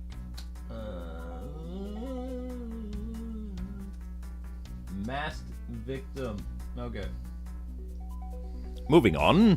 We're back to where we need to be. Is there anything else of value here? Let's see. Looked at the boots. We looked at the gaudy clothes. We looked at the thing. Is there anything on his hat? No. His mask. No. Nope, nothing else. In fact, it says nothing else. Good, we're on the right track. There's an open window. What 2 gorgeous flowers are in bloom here. I'm sure flowers as lovely as these must have an equally as lovely name. Miles Edgeworth, are you done staring? I should hardly think passion flowers are that rare. Passion flowers. That's a rather unusual name. It was named by priests in the 15th century for the Passion of Christ, Miles. As they say, you learn something new every day. It is fun learning something new every day. So. Francisca already seems to know everything. No, I'm breaking character. I'm saying it's nice to learn things every day. It's fun. Just like, every week almost we get to play a new game. It makes things different than just doing the same thing over and over and over and over and over and over and over. Adds variety. I like variety in life. The person shaking hands with the Steel Samurai in this picture is Ambassador Alba. It was taken just before the murder. The Steel Samurai must be very popular. They're even using a national treasure as a backdrop. I just don't understand, Miles. What exactly is so great about Top Knot there? Clearly there is a depth to the show that a young person like you can't fathom. Speaking of young people, Miles, aren't young children the target audience of the show of costumed actors? Ooh. I thought you're a fan of the show, Miles. I will not answer that because Steel Samurai is for everyone. Is it, Miles? If you'll excuse me. Is it? There are some weapons on display on this wall. A crossbow, and under that, a set of knives bearing a flower motif. They must be the counterparts to the There must be a counterpart to the knives we've seen earlier tonight. Which means that the blades inside these scabbards should match the blade that was used to kill Mr. Cochin. I won't rest until I've inspected every suspicious-looking nook and cranny. That is a weird plan. What is that plan supposed to be, Miles? Francisca, can't you see that it's supposed to be the likeness of the Ambassador Alba? Emperor! Miles Edgeworth, as a subordinate, you have a lot of nerve telling me what to think. I look forward to your salary assessment next month. You are deluding yourself if you think that you have any control over that. Because that doesn't work that way. It does look like the Steel Samurai. I can spot absolutely no difference between this prime statue and the other one. Babble, whatever. The statue's face looks a bit like that costumed hero you like so very much, Miles. I only wonder why you... I only wonder why you Americans have such an affinity for this kind of face. This statue wasn't made by an American. You know, at least I don't suppose so.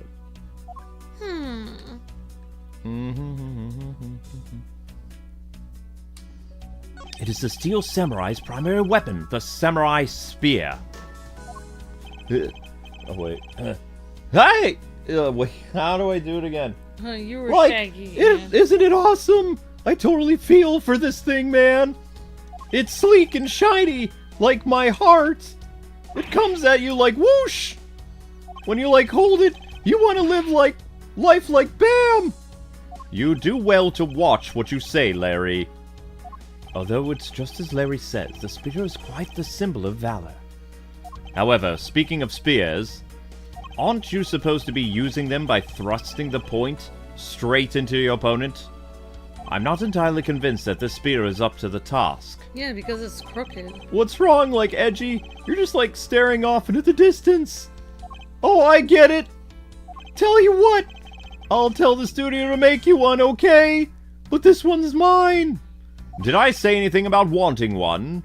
Maybe I can shut him up if I show him the piece of evidence that will point something out about this spear. Deduce about the spear. Well, the tip is crooked. Is this spot somehow connected to any of the evidence I hold? Do I even have a picture of the Steel Samurai with a spear? No. I don't have a picture of the Steel Samurai spear. Well, I have a picture of the Steel Samurai. I mean, I think it's... I think he just said... Personally, it's my opinion, but I think... Okay. I just think the tip of it is crooked. I think we should click on the tip, and then... Oh, we have to present it with some evidence. Oh, I didn't understand that part of Yes, it. there's no spear here. We have the Yatagasuruki knife, the Allebahstian knife, the statue, the paper, the wooden handle, the ink, the counterfeit bills, the samurai sword, the samurai picture, the passion flowers. Well, it'd probably be the samurai picture. Alright. The condition of this is here. The condition of this here is related to this piece of evidence. I don't see how they're related in any way. Gah! Oh, well, I guess I Francisca, don't know. this is not like you at all. Don't tell me that you don't understand the meaning behind this piece of evidence. Well, I don't. I suppose I have no choice then. I'll just have to explain it to you from the beginning. What you should be doing from the very beginning is admitting your mistake. Ah! She saw right through me. Well, Oh. that didn't work. Well, The spear is not listed in our evidence for whatever reason.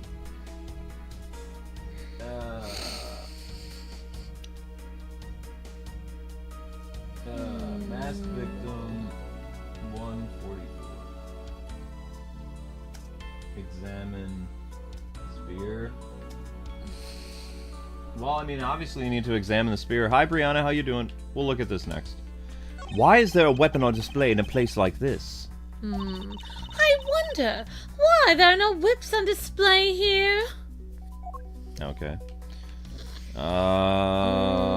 We don't have any evidence Did you for already the spear. What? examine the? The knives adorned with flowers are on display here. I suspect that these are counterparts to the I suspect that these knives are the counterparts to the one that was used earlier tonight. The blades of these knives should match the blade of the knife that killed Mr. Cochin. What? One of the knives is missing its blade. Let's see if the two pieces of the blade and the handle fit each other. It would appear that they fit together quite well, almost seamlessly. Then this means that the Allebahstian knife did find its way to Babel. But how?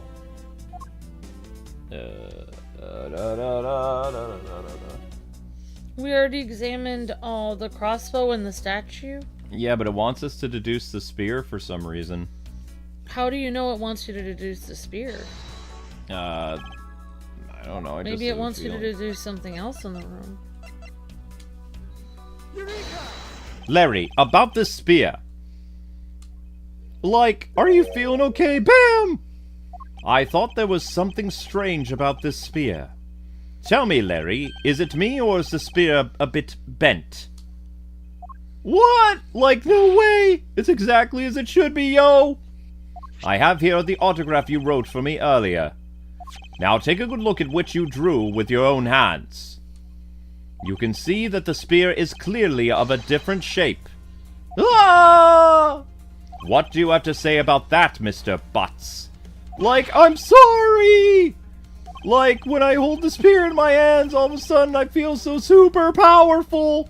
And then during practice, I was spinning it around and around. And bam! It hit. Wah! You unbelievable! This is an embassy! Like, but I've always been like that, man, ever since I was a kid. One time, on an overnight field trip, I bought a fake sword and played with it like the whole night. I'm just useless, hot-blooded man. Larry, clarify for me, will you? Aren't you just a normal man? An innocent, normal man? Okay, so it was like some field trip, and I began to, like, shadow fight with myself, man. Not that. I meant what you said earlier about spinning the spear and hitting the wall. Oh, that! It's no biggie, man. It's not like I left a hole or anything. That's not why I'm asking, Larry. The samurai spear is made of metal. I somehow doubt that a move as simple as spinning it around would cause it to bend. Like, man, Edgy, you're so naive, man. What? Where did that come from? Well, you keep calling it the samurai spear, but it's not real, man. You can't really fight someone with it, because it's hollow on the inside. You could, like, hit it against practically anything and it would bend. Is that so? Don't tell me you thought it was real, man. But don't take it the wrong way. I just think that part of your personality is cute, bro. I see. Your friendship truly is something special, Miles Edgeworth. Oh, that's not friendship. It's utter humiliation. He broke the spear. Wow.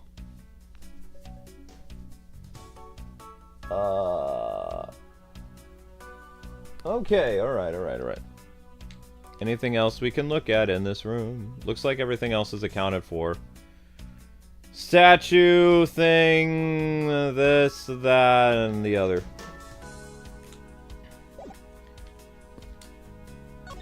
Larry, there are a few things I need to ask you about. Hey, how about that? I've got a few things I gotta ask you too. What is it? It's like both you and him, man. How is it that the two of you always manage to have some cute or hot girl by your side? And Francie, what about that promise you made to me? Promise? What promise? The one where you said you'd model for my, next book? Francie's Whippity Whip Trip? Ah! I made no such promise. Ever since grade school, we've had a certain saying about Larry. When something smells, it's usually the Butz. One needs to look no further than this man to find the king of troublemakers. Okay, speak with Larry Butz.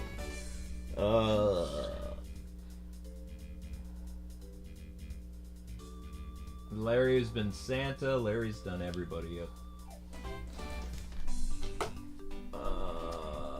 Talk. Larry Butz. Okay. Alright, the Steel Samurai. Why does Larry always have that hokey, Western-style music?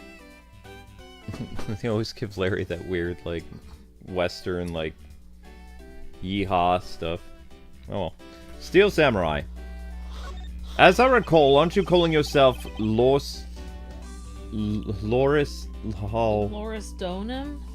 Weren't you calling yourself, Loris Dorum, or whatever? That's Doxa, man! Loris Doxa, man, or whatever. Get that straight in your head, Edgy. Youch! No, I remember. You're that rude, pale imitation of a real artist. No, you've got it all wrong. I gave up on that whole Loris business. Besides, when Bangelina left me and my heart in 2 pieces, that's when Milady walked into my life. She's been so good to me that I wanted to help her in some way. And I figured, I could through this Steel Samurai outfit. You're inane, blathering. Makes less and less sense each time we meet. I believe he's saying that he picked up his part-time job as a Steel Samurai so that he may attempt to capture the heart of the actress who plays the Pink Princess. Wow. You got it, man! I knew you would know what I mean, Edgy. Not really, it's not so much as I understood, but as I simply deduction based on your usual modus operandi, Larry. Larry the pickup artist. The failed pickup artist. The one girl that actually loved him ended up dying. Hit by the clock that he made for her. Anyway, time for the murder. Larry, I'd like you to confess right now to everything you did tonight. Confess? Hey, don't tell me you suspect me too. Nonsense. I don't believe you have the mental acuity needed to plan and execute a murder. You are, by fact, a buffoon. The king of buffoons. However, we're talking about you here, so I find it hard to believe that nothing happened. For the past experience has taught me that you are always at the center of some insane event. Edgy man, how can you be so mean? Stabbing me with your words like that, man. Unfortunately, I don't have the time to search out a key to unlock your heart this time. So I suggest that you cooperate and tell me what you know, or I'll tell Phoenix everything, including Miss Maya. No! Okay, I get it, man. Just stop Francie from, whipping me from behind. So I guess, you know what I did, right, man? I can't even begin to imagine, however. I imagine that whatever you were up to was probably beyond my imagination. So, will you tell me what exactly you did, Larry? Nope, not yet, Edgy. I'll take more than that to loosen my lips, man. Ah! Confess now. Oh! Okay, I guess I was up on the roof, okay? And why exactly were you up there? Oh, the wintry custom and the legendary hero. Legendary? Hero? Santa Claus! Santa? Claus? I wanted to do that thing he does, so I climbed up to one of the chimneys. But when I got there, there was like smoke pouring out of the chimney. Yeah, that's... And? Well, I couldn't go down the chimney with like the smoke coming up, right? So I gave up. Wow. Larry, you do realize that Santa Claus does not exist, right? Of course I know! I did graduate from junior high, you know! What, Edgeworth? What are you talking about? Then you should also understand this. If Santa was real, he would be the biggest unlawful trespasser in history. Aw, crud!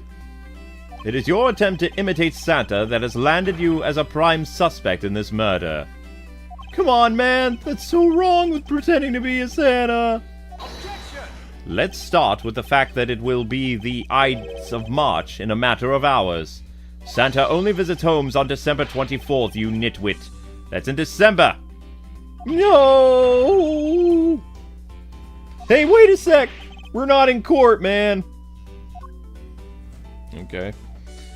Weapon of murder. Larry, about the samurai sword that was used as the murder weapon. Oh, that! Well, I shook hands with the ambassador in this room, you know?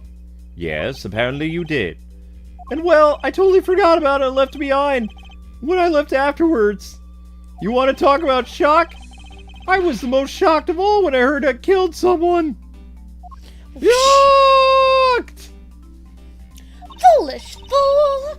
Looking especially foolish, but foolishly stating such a foolish excuse! You forgot to take something that big with you. Who would believe such a tale? Hold it right there. Sorry, Miss Von Karma, but I believe him. Somehow. Because if anyone could forget something like that, it would be Larry. Edgy, you believe me? I just knew that our friendship is something special, pal. Anyway, even if Larry had simply forgotten the sword and left it behind, that in no way clears his name. Which means that I will have to prove his innocence from a different angle. To show that this man clearly is an idiot.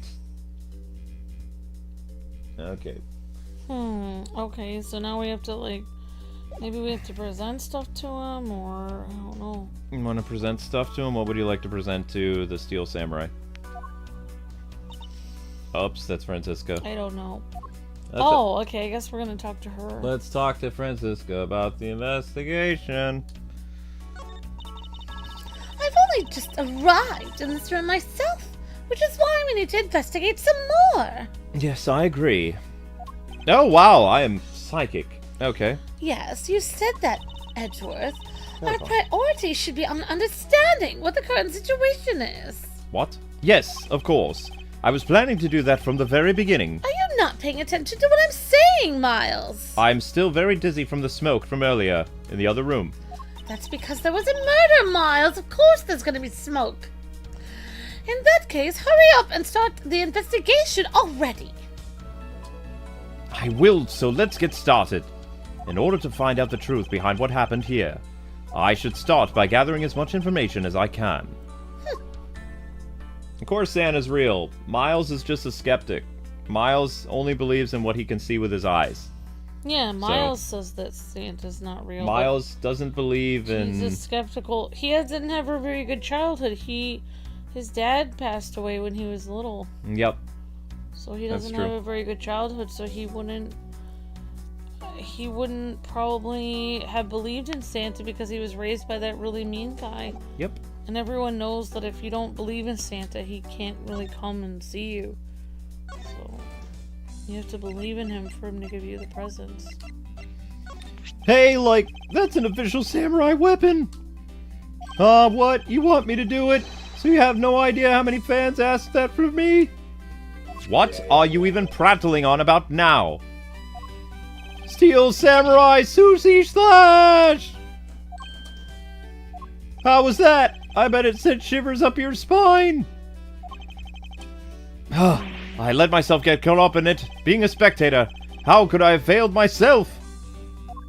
But it didn't. I don't even know what the Steel Samurai sounds like. Like, can Larry impersonate the Steel Samurai? Hey, that's an official Steel Samurai weapon! You want me to do it? You have, like, no idea how many fans asked me to do it. I think... What are you prattling on about now? Steel Samurai Sushi Slash! What? How was that, man? I bet I sent shivers up your spine. I let myself get caught up in being a spectator. How could I have failed myself? But it was so cool. Wow. Okay. I don't think we investigated the statue enough. I think...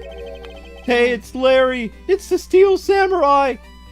I want you to answer this for me, Larry, and depending on your answer, I may let you live. The Steel Samurai that was up there on that stage, was that really you? Yup, sure was, man.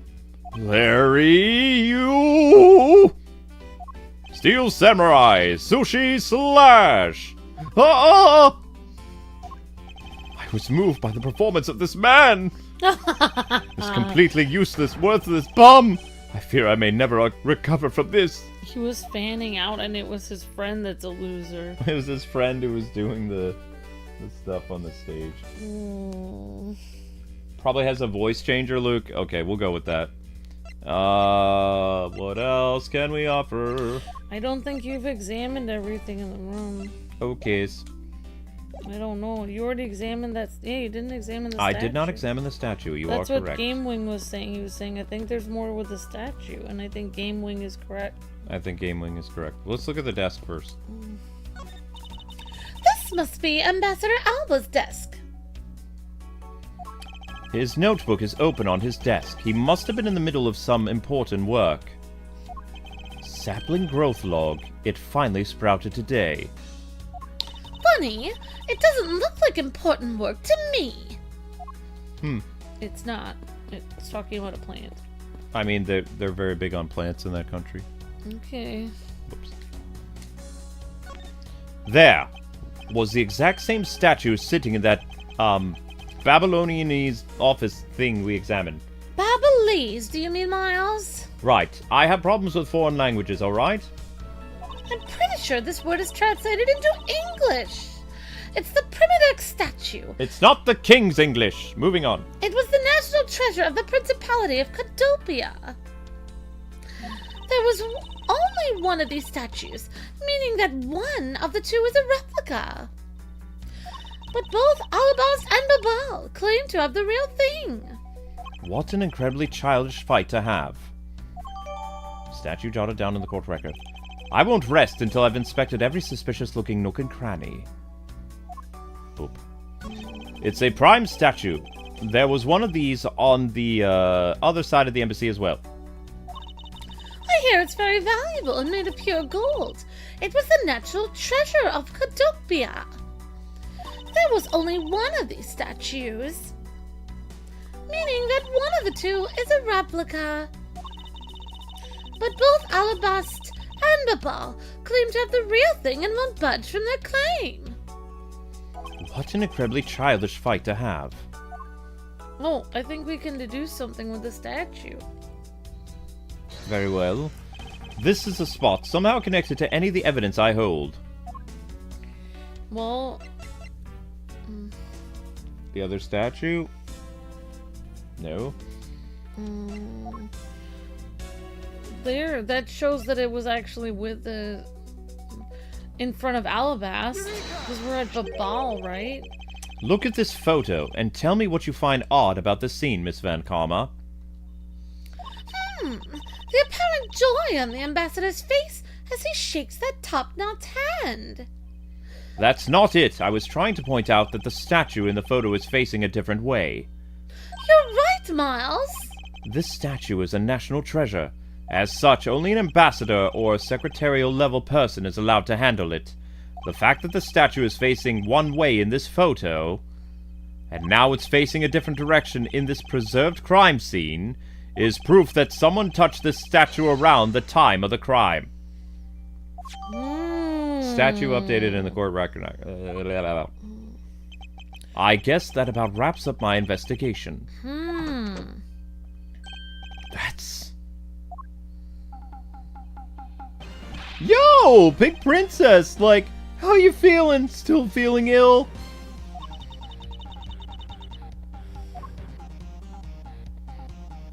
Oh my gosh, the Pink Princess. And yet another strange character comes out of the woodwork. And so the Pink Princess has come to pay the Allebahstian Embassy a visit. I believe I may need to speak with her as well.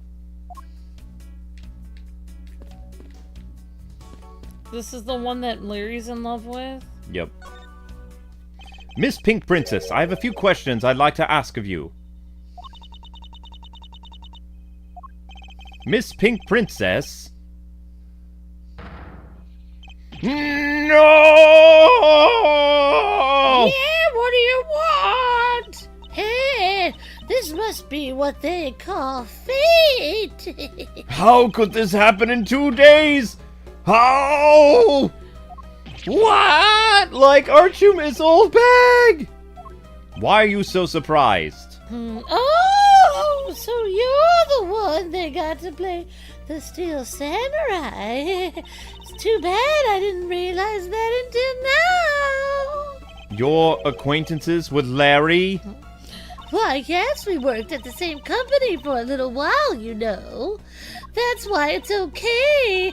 My edgy poo, you don't need to be jealous. No!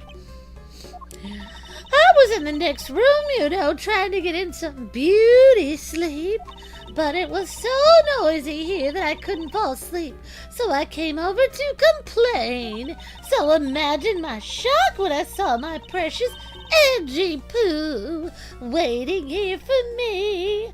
I mean, who could have imagined that you would ever come to a show like this to see me? I guess I've misjudged you, edgy poo. You misjudged him? What? I thought he was trying to avoid me, girlie, you know. That was no misjudgment on your part. That's precisely what I was trying to do. But it looks like the winds have shifted, and he's now willing to be chased after. No! Oh, I'm simply overwhelmed.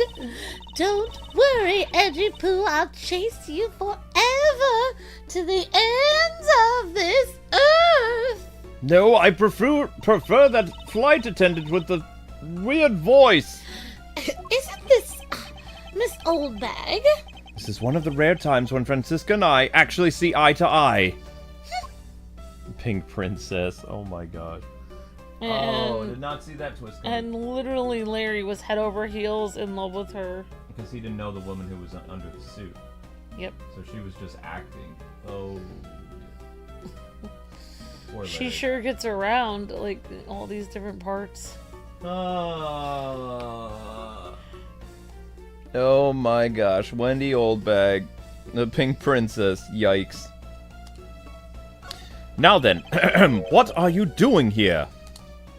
I thought you were working the Gatewater land as the Pink Badger. Oh, what are you talking about? That was ages ago! It was yesterday! Look, I worked at Global Studios before a long time ago, right? Well, they called me up this morning, kind of out of the blue, actually. They called you? Apparently the girl who plays Pink Princess collapsed from a bad cold. Oh, okay, so there was an actual actress. Okay. It happened so suddenly, so they called me in to be her last-minute replacement. Do they not have enough people on staff at that studio? I really couldn't say no, so here I am playing the role of the heroine.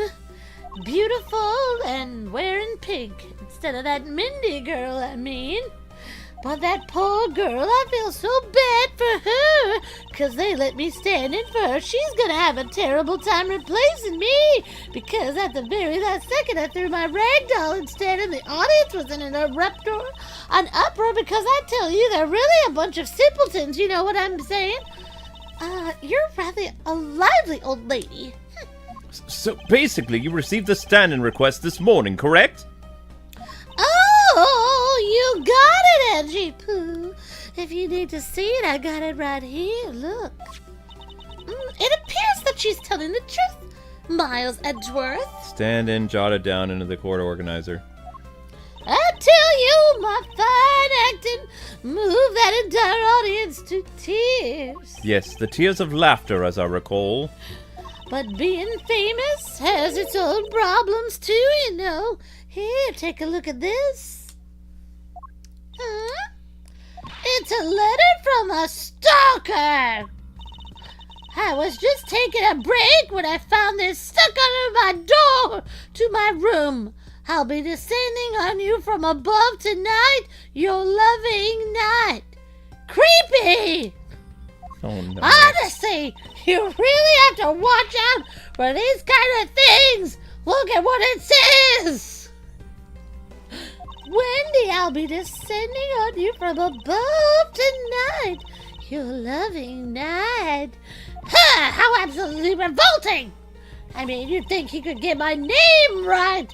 There's no accent in my name. Wait, this horrible handwriting. Where have I seen this before?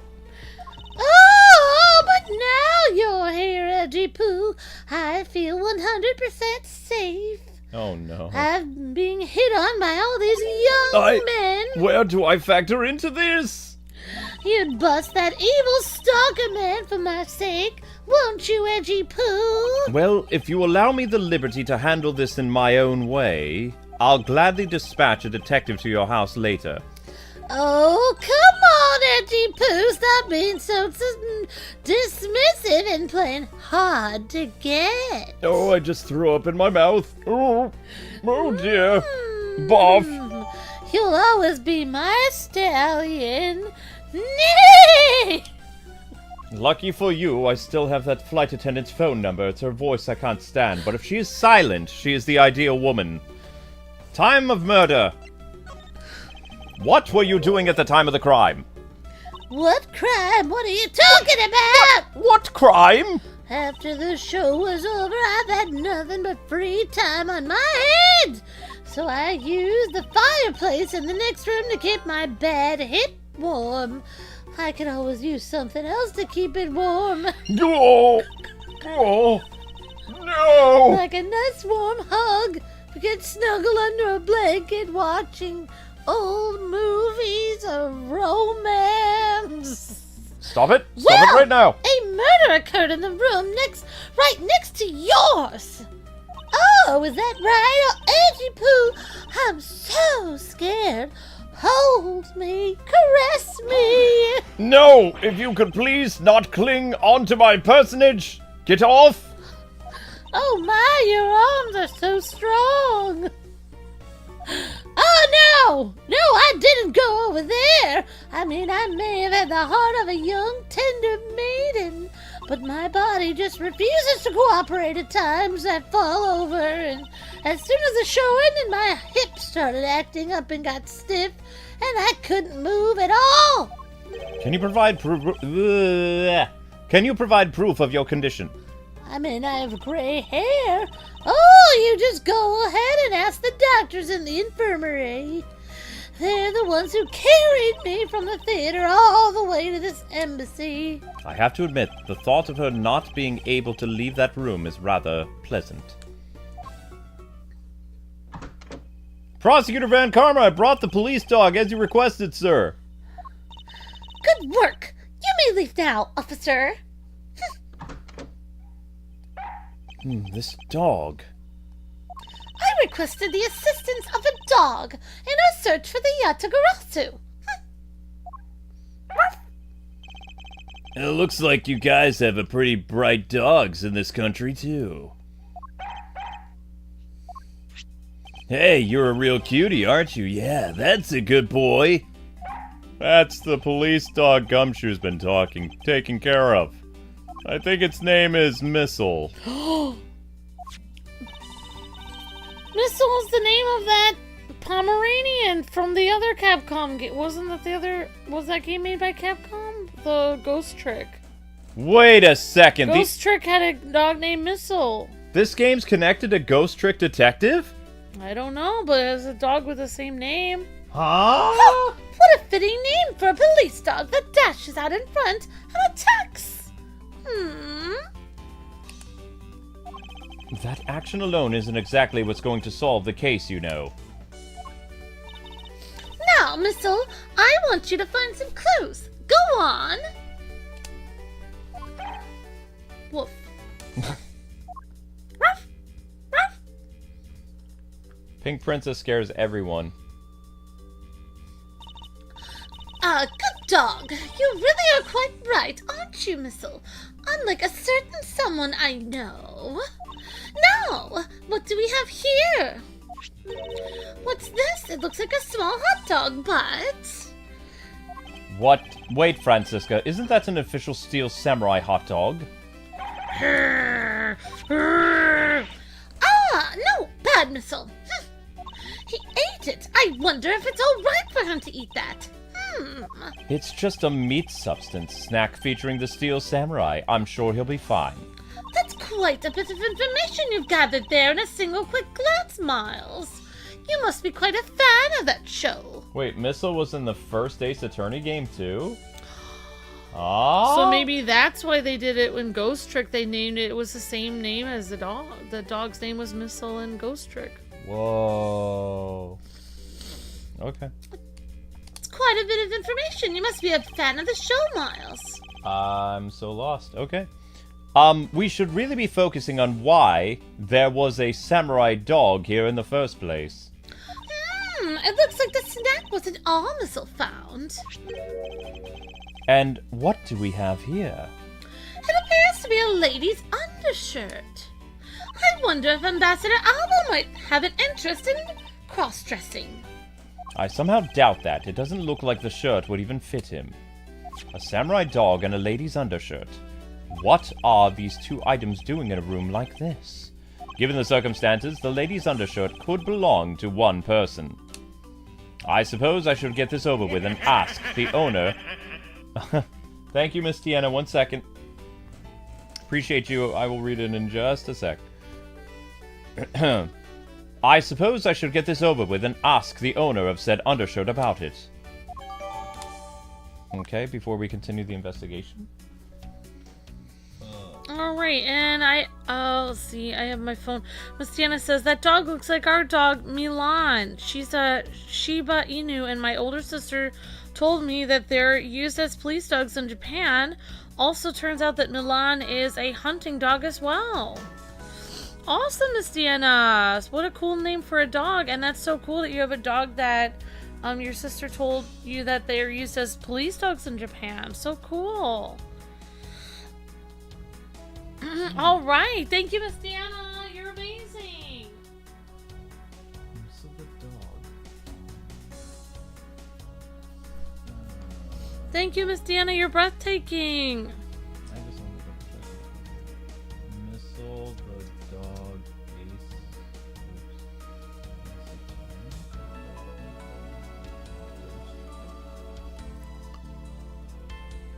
In case you haven't heard, the real Missile who was the inspiration of Missile and Ace Attorney Ghost Trick has passed away. Oh no! The dog that inspired them. That's sad. I didn't want to. So there was a dog that inspired both of them. He's just a cameo in Ghost Trick. But yeah, Missile the dog. He was in what case did he serve in? Missile the dog, police dog, Los Angeles Police Department Detective Gumshoe in charge of the dog's care and cares for him as one of the 7 secret weapons. A cute dog. What was the dog? What case was the dog involved with?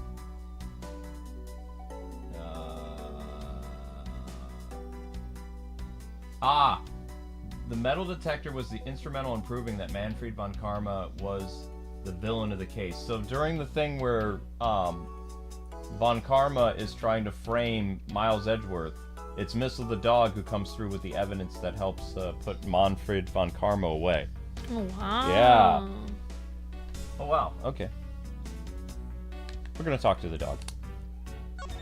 Okay. He was a much bigger help than I thought he would be. Yes, however, there are a few aspects I don't understand about what he found. In that case, you should keep on investigating until you do understand, Miles Edgeworth. Now, my subordinate, continue the investigation, Mr. Edgeworth. All right, I will.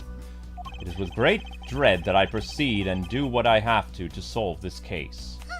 as you should. Oh, the Switch is having problems with the optimization. It's skipping everywhere. Happy dog. Happy dog. Alright, let's see if we can do logic and reason. Maybe. Let us try some logic and reason. Smoke and chimney, used fireplace. I guess we can try it. I don't think either one of those will work, but we can try it.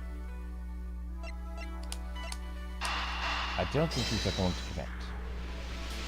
Oh dear, they do. There is no trace of this room's fireplace being used. And your point is, Miles? Smoke was supposedly pouring out of the chimney connected to this fireplace. At least according to Larry. This is a contradiction of the facts, is it not? Are you sure he wasn't just disoriented or something up on that roof? There is a testimony from an investigator that puts Larry at this particular chimney. So no, I don't think it was mistaken impression on Larry's part. On the other hand, the fireplace in the next room was being used at the time. Where do you suppose the smoke from the fireplace went? I see. So what are you proposing is this? The smoke that came out of the chimney was actually from Miss Oldbeg's fire.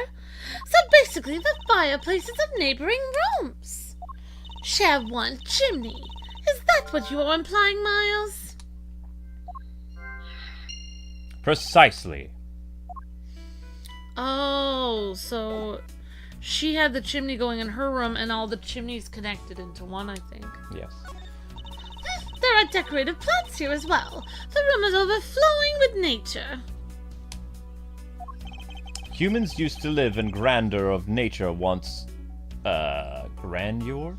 Humans used to live in the grandeur of nature once, long ago. I believe I'm not mistaken in thinking that those people truly loved nature. This coming from a man who loves shows featuring costumed actors Ah, she just had to go there again, didn't she? that are, again, directed towards children, Miles. This coming from a grown woman who watches Teletubbies. Ha! Oh, I do not. Tinky Winky! Okay. How dare you, Miles? You'll stop this instant. Okay. Let's see. Let's see. So this person will be descending on me from above tonight. Oh, Edgy Poo, I'm so scared. Hold me. I will do nothing of the sort! Do not cling to my personage! Honestly, beautiful people have it so hard. All it took for me was to be up on stage for a little while, and a stalker is born. Actually, the whole time while you were up on that stage, you were in costume. Therefore, no one should recognize you or what you look like underneath. But there is that one thing, they say people can identify you by your aura. So even without seeing my face, my stalker could see the beauty within me. You see, that's how I charm the pants off of men. Charm you? Preposterous!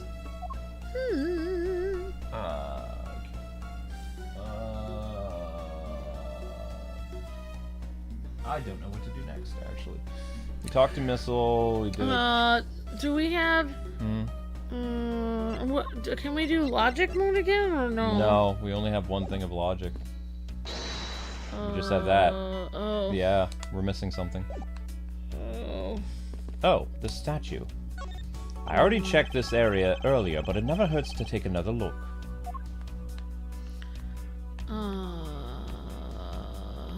Ah!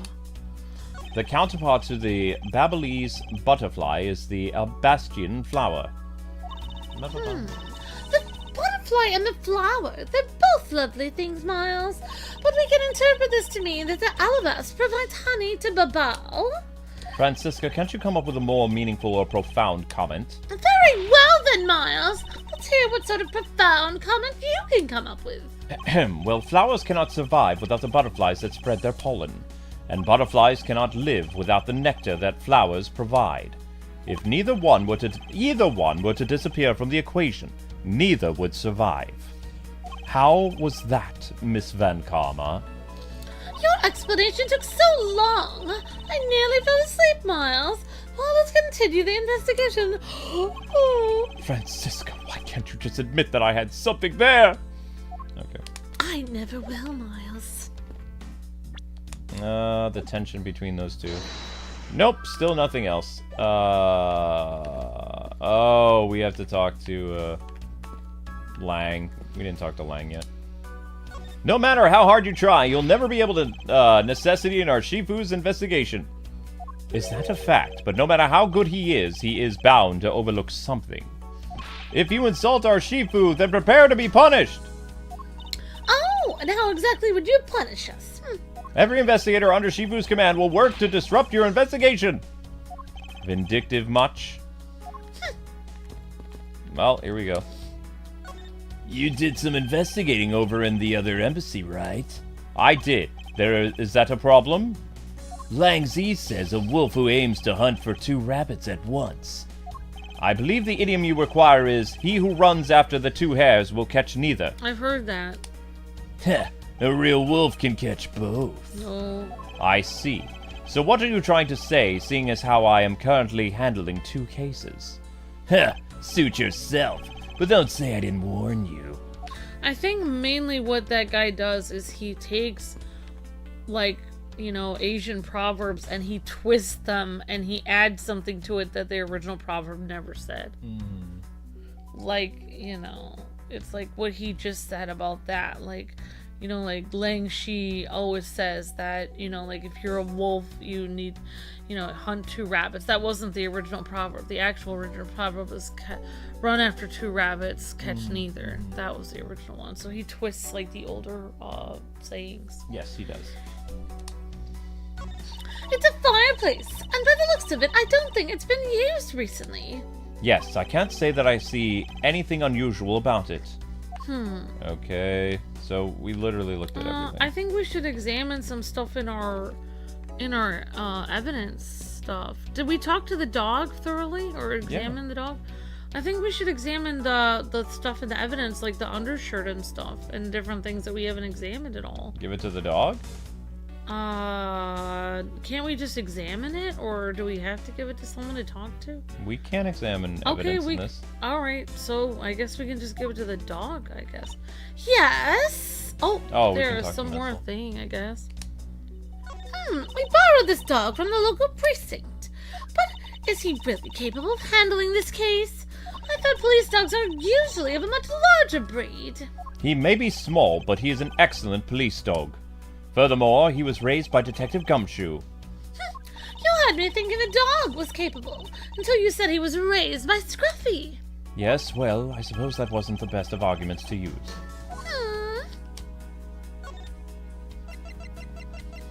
Well, I think we need to do something with that shirt. Miss Van Kama, what do you think of this piece of evidence? Well, since you asked so nicely, as my subordinate, I will answer you. However, as your superior, I also must make sure that my subordinates grow on the job. Therefore, please gather your own thoughts together first and then try presenting again. I simply don't have any thoughts about what you... I simply don't have any thoughts about that. Would have sufficed. Okay, so she's not helpful at all. Let's talk to Missile and see if Missile can sniff stuff. Whoa. Yeah, we'll see if we can... He was a much bigger help than I thought he would be. Yes, however, there are a few aspects I don't understand about what he found. In that case, you should keep on investigating until you do understand. Now, my subordinate, continue with the investigation. All right, I will. It is with great dread that I proceed and do what I must to solve the case. You can't present evidence to the dog.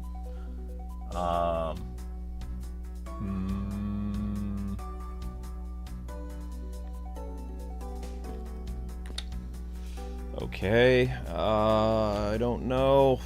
I thought we could have the dog sniff the shirt. It doesn't look like that.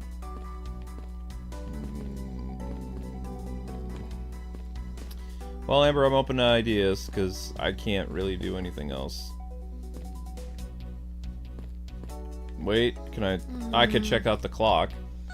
There's a grandfather clock just like this one, earlier, in the other embassy. You know, symmetry is a fine thing, but their interior design really suffers for it. Really, Miles? I think this clock actually fits the decor of this room quite well. I suppose the wood does suit the old natural atmosphere of this room. Its design and materials made of strikes has good balance with the plants. Hey, you two! Now's not the time to be talking about interior decorating, you know! Hurry up and save me! Alright, I think... Be quiet! Yo! This is all part of my elite investigation. All you need to do is be quiet and watch. Actually, I do believe Larry has a point for once. For once. Well, let's see. Who should we present the shirt to? There's only one person who's been around this place that is a woman. So I think we should present it to Old Bag. Maybe. Okay, let's try it. See if it was hers, because, I don't know. She's the only lady here, and Francisca isn't part of the show. True. If you could please take a look at this brown-colored undershirt. Oh, Edgy Poo! What is the meaning of this? What? Why did you steal that thing from my bags? All you had to do was ask.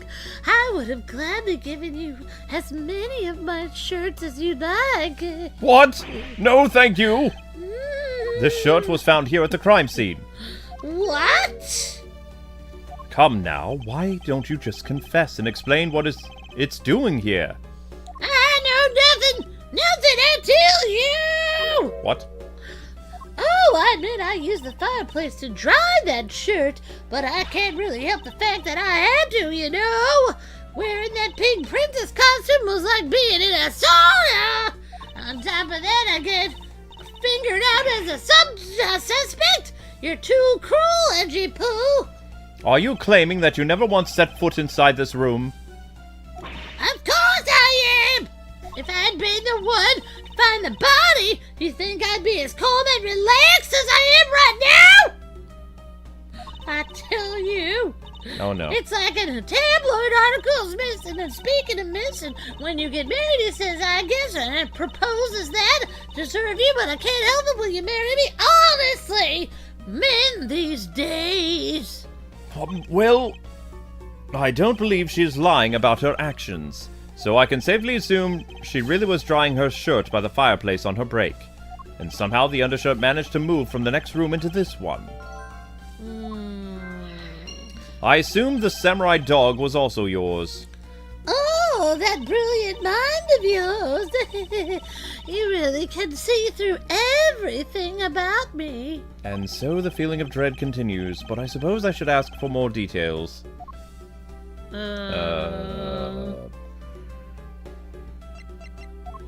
don't... apparently they want us to present something else or talk to her, I don't know. Oh, Maybe, samurai dogs. Yeah, oh, there we go, good. Awesome. Budget time, 2 hours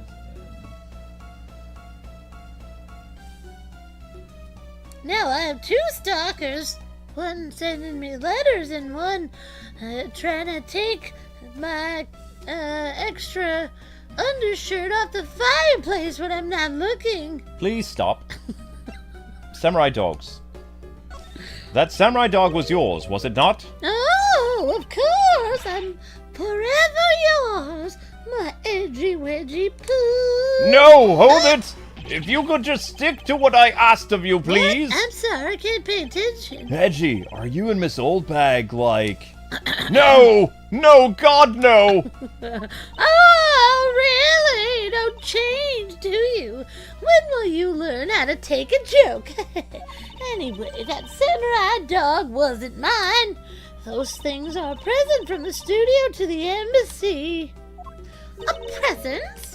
Like, yeah, the studio bigwigs basically told us to play delivery boys. We were supposed to hand dogs off to the embassy people and tell them hi. I had to pile them into the push cart just to move them all. Those studio guys should have, delivered those things by themselves. Right, Edgy? So did you deliver the samurai dogs to the embassy staff as per your instructions? Hey, Edgy, don't just ignore me and my questions! Aren't you gonna, stick up for me? Oh, about that. See, after the show, I went to rest a spell in the dressing room because of my bad hip, you know. And there they were. The samurai dogs were just sitting on the dressing room floor. Samurai dogs. I suppose you had to make preparations for distributing them after the show. Well, if by preparations you mean sampling them, yeah, well... Excuse me. Oh, I tried one and I thought they were actually quite good. Sorry, I just had to find out. I know it's silly of me to think of this, but I figured that since they're there for a kid's show, their taste was probably for kids too. But they were so good that, well, I couldn't stop. Before I went back to my room, I just had to help myself to half a dozen or so boxes. As I sat there by the roaring fire, warming them and eating them, I thought, oh, this is, I can't believe you. Huh? What is it now? Oh, I know, I bet you want a box too, don't you, my edgy poo? Well, who am I to say no to you, but I'll only give you one, the rest are all for me. Samurai dog forced onto me. I don't understand what they are. Oh, the samurai dogs. They're boxes with the hot dogs in them. Oh. It looks like the lesson for today is that when the Steel Samurai and the Pink Princess take off their masks, they transform into a pair of annoying troublemakers. Okay, so... we have more logic and reason now, perhaps. Let us see. Maybe we do. We do. The undershirt and the shared chimney. Yeah, I guess it is connected. Maybe. Let us try. Survey says... yes! Eureka! The lady's undershirt that Missile found. Ah! Why? Why are you getting all excited over holding onto a lady's undergarment, Miles? Miles Edgeworth, you uncouth sea slug! If you know the owner of said undershirt, then hurry up and return it to her immediately! You have it all wrong! This is evidence! Uh-huh. And the owner of this piece of evidence was in the room next door. And yet, despite that Missile found it in the fireplace of this room, this lady's undershirt... Are you seriously claiming that it somehow passed through a solid brick wall? Not quite. The fireplace in this room is connected to a chimney. The other fireplace in the other room is also connected to the same chimney, leading us to the possibility that the two fireplaces are connected to each other. Perhaps a closer look at the back of the fireplace is in order. Is in order, Miles. The back of it. There is an X on the back wall of the fireplace. Let us see if we can't get a better look at it. Oh my gosh! What in the... The wall separating this room's fireplace from the next room's fireplace apparently turns. As I suspected, this fireplace does indeed connect this room to the neighboring room. The neighboring room? There appears to be nothing particular about the next room, but the fact that there is nothing special about the next room isn't what's important. It's the fact that there is a secret passageway through the room's fireplace. Wow. We now know that the fireplace connects the two rooms, Miles.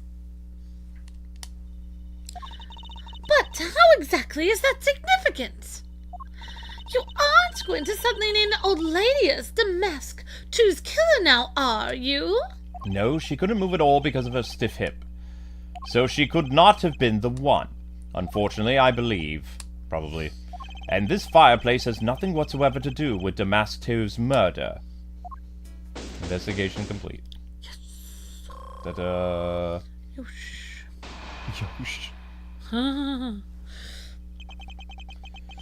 It would appear that the answer has made itself known. You're making quite a confident face there, Mr. Prosecutor. Bring it on. I'm ready to counter any argument you may have. Very well, then, if you are prepared. Oh, dear. I'll show you exactly where my deductions have led me. You're like, good for you, man. I'm counting on you, Edgy. Leave it to me, Larry. My first attack will be to expose your lie for what it really is. My lie! I know that there is still something you're keeping from the rest of us. Like, what's wrong with you, man? Why is it you won't believe me no matter what I say? Curse you! I should just hurry up and die already if that's how it's gonna be. I'll confess to every murder in the whole world and then kill myself. Oh my gosh! And throw everything into mass confusion. Why would you say that, Larry? Ah, you made some wonderful friends as a child, I see. Larry, I only have one thing to say to you. My gosh, Larry, you're acting crazy. Even if you make that face at me, it's no use. A man who's ready to die is strong-willed, you know. Larry, it doesn't matter what sort of harebrained trouble you've caused. I only ask that you do not lie to me. If you cause an innocent person to be judged unfairly because of some insipid lie, I will never forgive you. Reggie! Although, allow me to say that I consider you to be among the innocent in this case. And I will draw the real killer out. You can trust me on this. All right, This time I'll tell you the whole truth, okay? What happened? What didn't happen? The works! Just what happened will do. Now then, if you please testify as to what you did on the roof tonight. Up on the rooftop. Yeah, because he said that the fireplace was on, but it has never been used. Mm-hmm. So, something's wrong. Mm-hmm. Okay. The fact that he was able to act as the Steel Samurai and do the voice and literally make Miles, like, fan out so much over him, like, he must be a good actor, actually. Larry must be. I mean, look how serious he's acting. Yeah, like, he actually has some talent. After the show, I left the push cart in the rose garden and came into the embassy. Like, then I took a picture of me shaking hands with the ambassador. After that, until my next appearance, I had some free time, so I wandered around. That's when I spotted the chimney. A chimney like that is a rare thing, you know, man. So then I wanted to play Santa and decided to give it a try. Larry, I thought I just finished telling you not to lie anymore. But it's kinda ultra embarrassing. And what exactly is so ultra embarrassing that you can't tell me? Edgy, man, I just said it was embarrassing, so of course, I just can't blurt it out. So you're like, just gonna have to reason it out of me. Oh my gosh. As your superior, I command you to hurry up and expose this man's lie! I have every intention to, for I am not about to let us waste time on such trifling matters. He was trying to go in that girl's room. What? Oh my gosh! Oh my gosh! And he thought it was a young girl. He was going to go in the room of Miss Oldbag. That's why he's embarrassed now. Wow. After the show, I left the pushcart in the garden. You left the pushcart. Could you please clarify that statement for me? Yeah, like the wheels on the pushcart are covered in dirt from the rose, man. It would have made a mess of the floor inside, so I just left it. Well, it would be rather impolite to dirty another country's embassy. Come to think of it, I recall seeing the Pink Princess on my way into the embassy. And what was she doing? Nothing in particular, because she was being carried by some docs on a stretcher. She must have been incapacitated by the pain of her bad hip and suffered during the show. So I came into the embassy, right, and then I took a picture of me shaking hands with the ambassador. So you shook hands with the ambassador of the Kingdom of Allebahst, did you? Like, yeah, can you believe it? I did something really cool for a change. But honestly speaking, there's like nothing interesting about shaking some guy's hand. Hey there, are you disrespecting another country and their own embassy? As someone with roots in this country, I'm feeling nothing but incredible shame at this second. Agreed, although I always feel shame with Larry. I apologize for his inconsiderate words. Now, Larry, continue. What is it for all of you? You keep saying that kind of thing, and I tell you only lies. You're telling us nothing but lies. Let it go and move on. All right already. You don't need to glare at me, Edgy. Oh, Edgy, why are you doing that? After that, until my next appearance, I had some free time. Hold it! Larry, I want you to listen very carefully and take this to heart. The whole point of your life is to cause misery and pain to everyone you encounter. I know! I get it, I'm totally the bad guy again! I thought you were his friend. Don't you think that was a bit harsh? Lang Z says, true friends are bosom friends. If you are in trouble, call on your bosom friend who should shoulder you could truly cry on. Like, hey, bosom buddy, I hope you're listening carefully to my testimony. Has it crossed your pea-sized brain yet that Agent Lang is only out to arrest you, Larry? Yeah. Now then, you were wandering around inside the embassy, and then what happened? He's trying to get him arrested and he's listening to him. And I spotted the chimney like that's a rare thing, you know. Hold it! I should hardly think that chimneys are that rare. Agreed. Especially since they are a traditional feature of American homes. Plus, many grand buildings have even larger and fancier chimneys. Like, yeah, but the kind of chimney I'm talking about is a real romantic type. A romantic chimney? Like, it might sound kinda silly, but women seem to really enjoy them. And I just had a feeling about that chimney. What? Oh my gosh, I'm probably wrong, but... Present...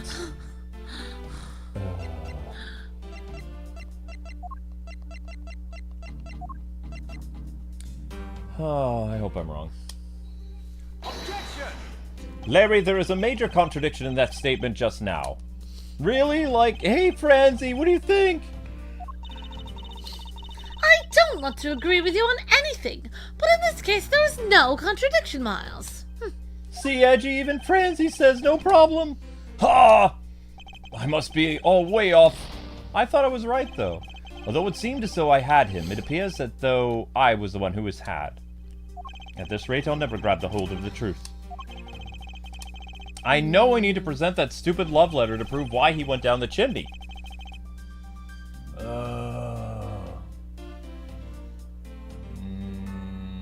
He said chimneys are very... So when I spotted a chimney is like a very rare thing, you know? After that, until my next appearance, I had some free time, so I wandered around. So when I wanted to play Santa, I decided to give it a try. Have we pressed that statement yet? Hold it! You suddenly wanted to play Santa. Oh, well, actually, I dressed up as Santa once before already. That was like down at Gourd Lake. Oh, I'd appreciate if you wouldn't dredge up such unnecessary memories for me. Sounds like you guys share a lot of history. A perk to being childhood friends, huh? Besides, it's not a felony to dress up and play Santa, you know. Santa doesn't go around killing people after he comes down a family's chimney, after all. Oh my god. Actually, you've never seen that R-rated Santa movie. Oh my god. It's worth delving into whether or not playing Santa is a big deal. Yes. Actually, I believe in the case of this man, playing Santa is actually quite a big deal. Are you saying that your buddy isn't exactly made of Santa-quality stuff? Precisely. You hit the nail on the head, Agent Lang. Hey, Edgy, what's so incredibly mean of you? Tell me something, Larry. Did you know that Santa's job is to deliver presents to people all over the world? Of course I know that. I did graduate from junior high, you know. In that case, it's your turn to tell me something. I want you to tell me whom you were delivering a present to. I was, delivering a present to a child not basking in the warm glow of love. Objection! That must be the most elegant description you've ever heard, but a lie is still a lie. You sure know how to kick a guy when he's down, you know that? In case the person you wish to deliver a present onto the most uncertainty was... It wasn't Old Bag, I don't think. I think it was whoever was before her. There's nobody named Mindy here. Has to be Old Bag. Oh, I guess it is. It must be Old Bag. It must be Old Bag, because their name is Wendy. Oh my gosh. Interesting taste you have there, Mr. Suspect. Don't spread lies about me! Oh my god. I totally didn't want to see Miss Olbag so much as I tried to go down a chimney. Why? Why did you go Yo! down? I advise you to stop right there and you're bashing of a lady! Huh! Well, I must admit that I myself hardly ever have the want to run into that lady. However, what if you were misinformed and under the wrong impression, then what? Define wrong impression. I simply mean that the man before you thought to enter the old lady's room without knowing one very important fact. And that fact is best summed up with this. The thing where she had to be replaced, I think. Stand-in request. Take that! This is something the old lady received from her employer for the night. The girl who normally plays the Pink Princess, Mindy, was it again? It seems that this man is quite taken with that actress. That's not true, Edgy! What? She only has the hots for me! I just know it! I can feel her sexy beam piecing my heart when she's watching me! Sexy beam! You filthy, despicable, inconsiderate, fickle, idiotic, cowardly apparition of a man! You haven't matured at all since we last met! Nope! Hey, Mr. Prosecutor. What?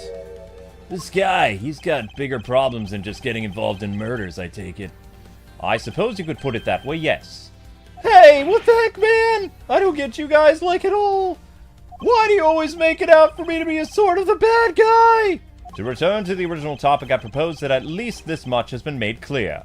Without any knowledge that Miss Mindy had fallen ill, Larry tried to make his way into the Pink Princess's room. That much we know for sure. To see Wendy Oldbag. Oh, Oh my god. hey, Edgy! Looks like I've got the hang of this court thing now. What? We're not in court at the moment, you oaf. Shut up! I see what's going on here, and it looks like just what you do in court. I guess old boy here has something he'd like to say.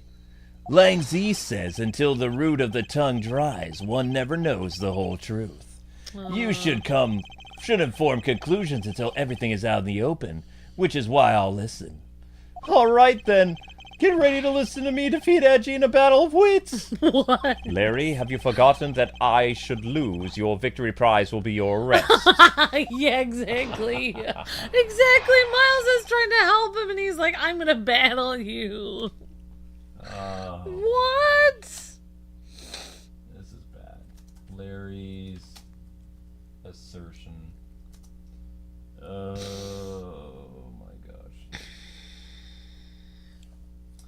Okay. So you think that all I wanted to do was go visit Mindy? Well, I dressed up as Santa and climbed up to the chimney, but the smoke was really thick. It was a case of mistaken identity, and mistake made me late for the speech. Then, to top it all off, I became a suspect in murder. That's what you really meant. But why would I ever put myself through so much humiliation on purpose? Because you're an idiot. Someone say something! Larry, you are seriously trying to submit this, not as a confession, but as a testimony. So what if I am? Is there something wrong with that? My claim is a claim claiming my claim. Do you have a problem with my claim? So it was you! You're my stalker! I should warn you, it doesn't matter what kind of flattery you throw at me.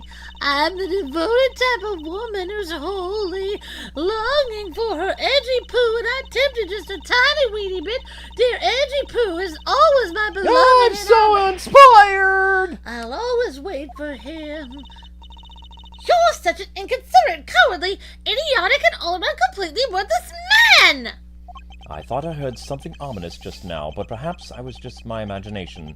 I believe there's nothing further for me to prove at this point. I'll wait for you always, Edgy. Please stop it! What do you mean, man? Of course you've still got something to prove. You still have to show some proof that I was trying to meet up with Mindy. Proof, you say? Remember, Edgy, everything is evidence in court, like Wright. You mean evidence is everything in court, Larry. But I understand your point. You see, I'm totally a pro at this now. Very well, if you wish to see the evidence, then let me show you the last piece of evidence you'll ever wish to see. The evidence that proves he was gonna go see Oldbag. He wrote her a note. So you think that all I wanted to go was visit Mindy? Present evidence, yes. I think this is the one. Yeah. Yeah, I think Oops. you need to present it. Well, I have been saying that for a while now. After all, if not for that, then what other reason did you wish to go down that chimney? Hold it! You can't say that without any evidence. That's against the rules. Heh, thanks for keeping the prosecutor in line for me, Mr. Suspect. Hold it right there, you idiots. I have evidence, and if you wish to see it that badly, I can introduce you to. Ah! It's not good to keep them waiting, my subordinate. Hurry and show them already. Lies! All lies! Well, if you wish to lie, then by all means continue. Because I'm ready to expose your lie at the moment's notice. Ah, you won't get the better of me! Oh, but I will, because I hit the wrong button last time. Your idiot is rubbing off on me. This better be correct. Here you are, you big dummy. Oh my gosh. The music has stopped, so I am correct. Larry, don't even think about denying that you have knowledge of this letter. Oh my gosh. Hey! Why are you showing me that thing? Wendy, I'll be descending on you from above tonight, your loving knight. Well, isn't that just romantic? But you weren't able to descend on her from above, were you, my Mr. Loving Knight? Ah! I have no idea what you're talking about. I don't remember a thing. You can pretend to be ignorant all you like, but it's written right here, you idiot. This letter proves that you were not out to meet the old lady, but rather that you were attempting to pay Miss Mindy a visit. What part of the letter shows that the person Larry intended to meet?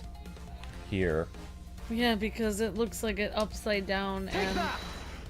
Larry, I suggest you take up penmanship lessons, because this is horrid. That is, if you never wish to experience this level of embarrassment ever again. What the heck? What are you talking about? Speak English! You wrote Mindy so sloppily that it became Wendy to the average eye. Oh my god! Hey, stop picking on me! It's so embarrassing! Hey, there, isn't that what a childhood friends are for? They're the best, aren't they? For punching, but that will have to wait until we're off this crime scene. Edgy, save me from the scary man! Sure, if you're willing to make amends, starting with your incredibly embarrassing mistake. That wasn't me! Come again. It's a fake! Someone out to get me! They made that fake letter to set me up! Accept your defeat graciously. But you guys are being so mean! Penmanship analysis. What's that? No matter who, all people have a certain unique features to their handwriting. Actually, I can change my handwriting. Hehe. Ergo, all you have to do is compare the handwriting in this letter to sample of yours. And we'll know soon enough what it is sent this letter. I'll never write another thing in my life! You don't need to. It's no use, Mr. Loving Knight. For you've already graciously provided me with a sample of your handwriting. Yeah, exactly. What?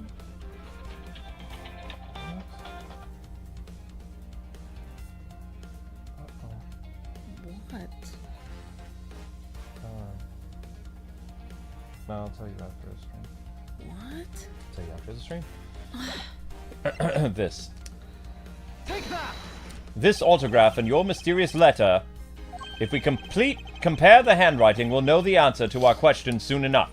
Gah! Confess now, Larry, to your miserable failure. I'm so sorry. It wasn't me causing trouble again. I admit it. You hit the nail on the head, man.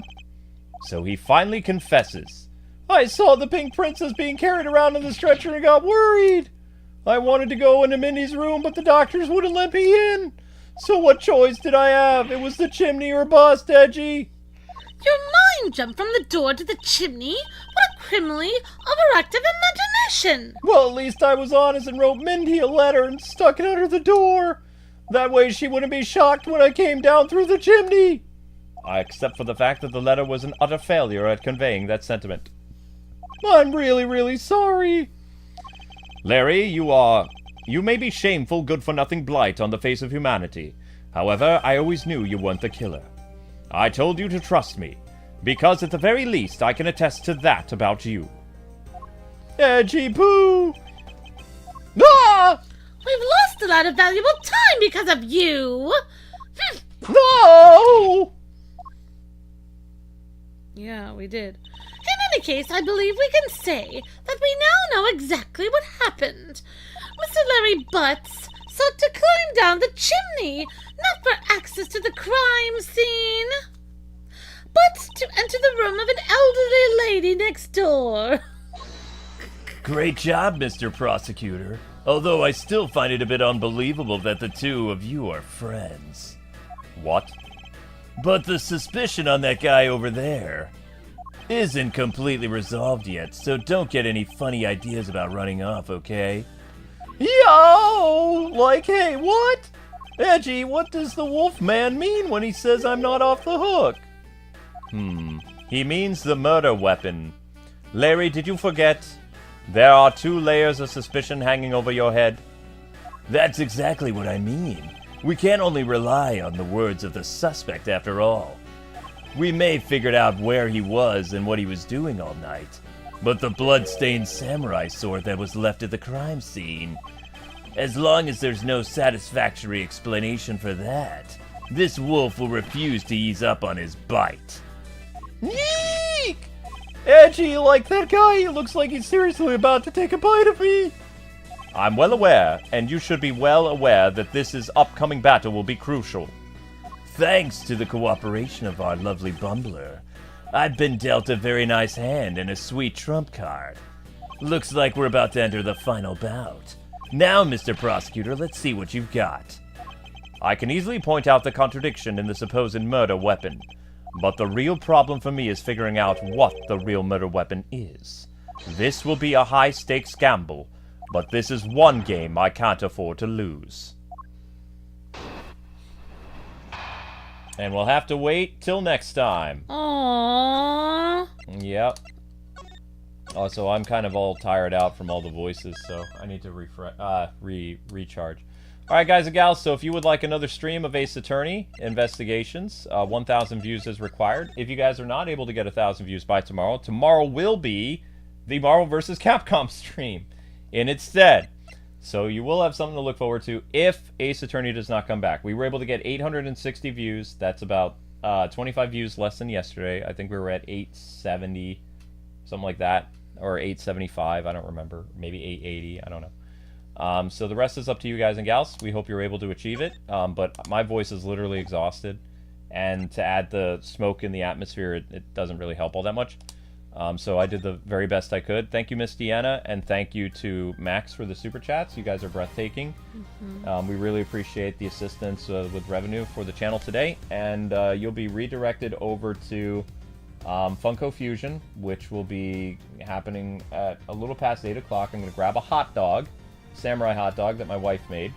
So, and I can put one on for you too if you would like.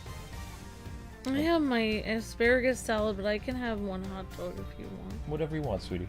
So you guys will be redirected over to Funko Fusion, which will start when it hits 40 likes. Okay? So thank you guys so much for watching. We hope you had a lot of fun.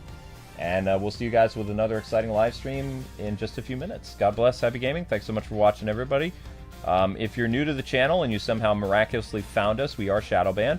So make sure you hit that subscribe button that you see on screen, as well as turning on all notifications. That way you can find this channel that is literally a secret to everyone, except for the few that know we exist. Alright guys, we'll see you on Funko Fusion right after this. See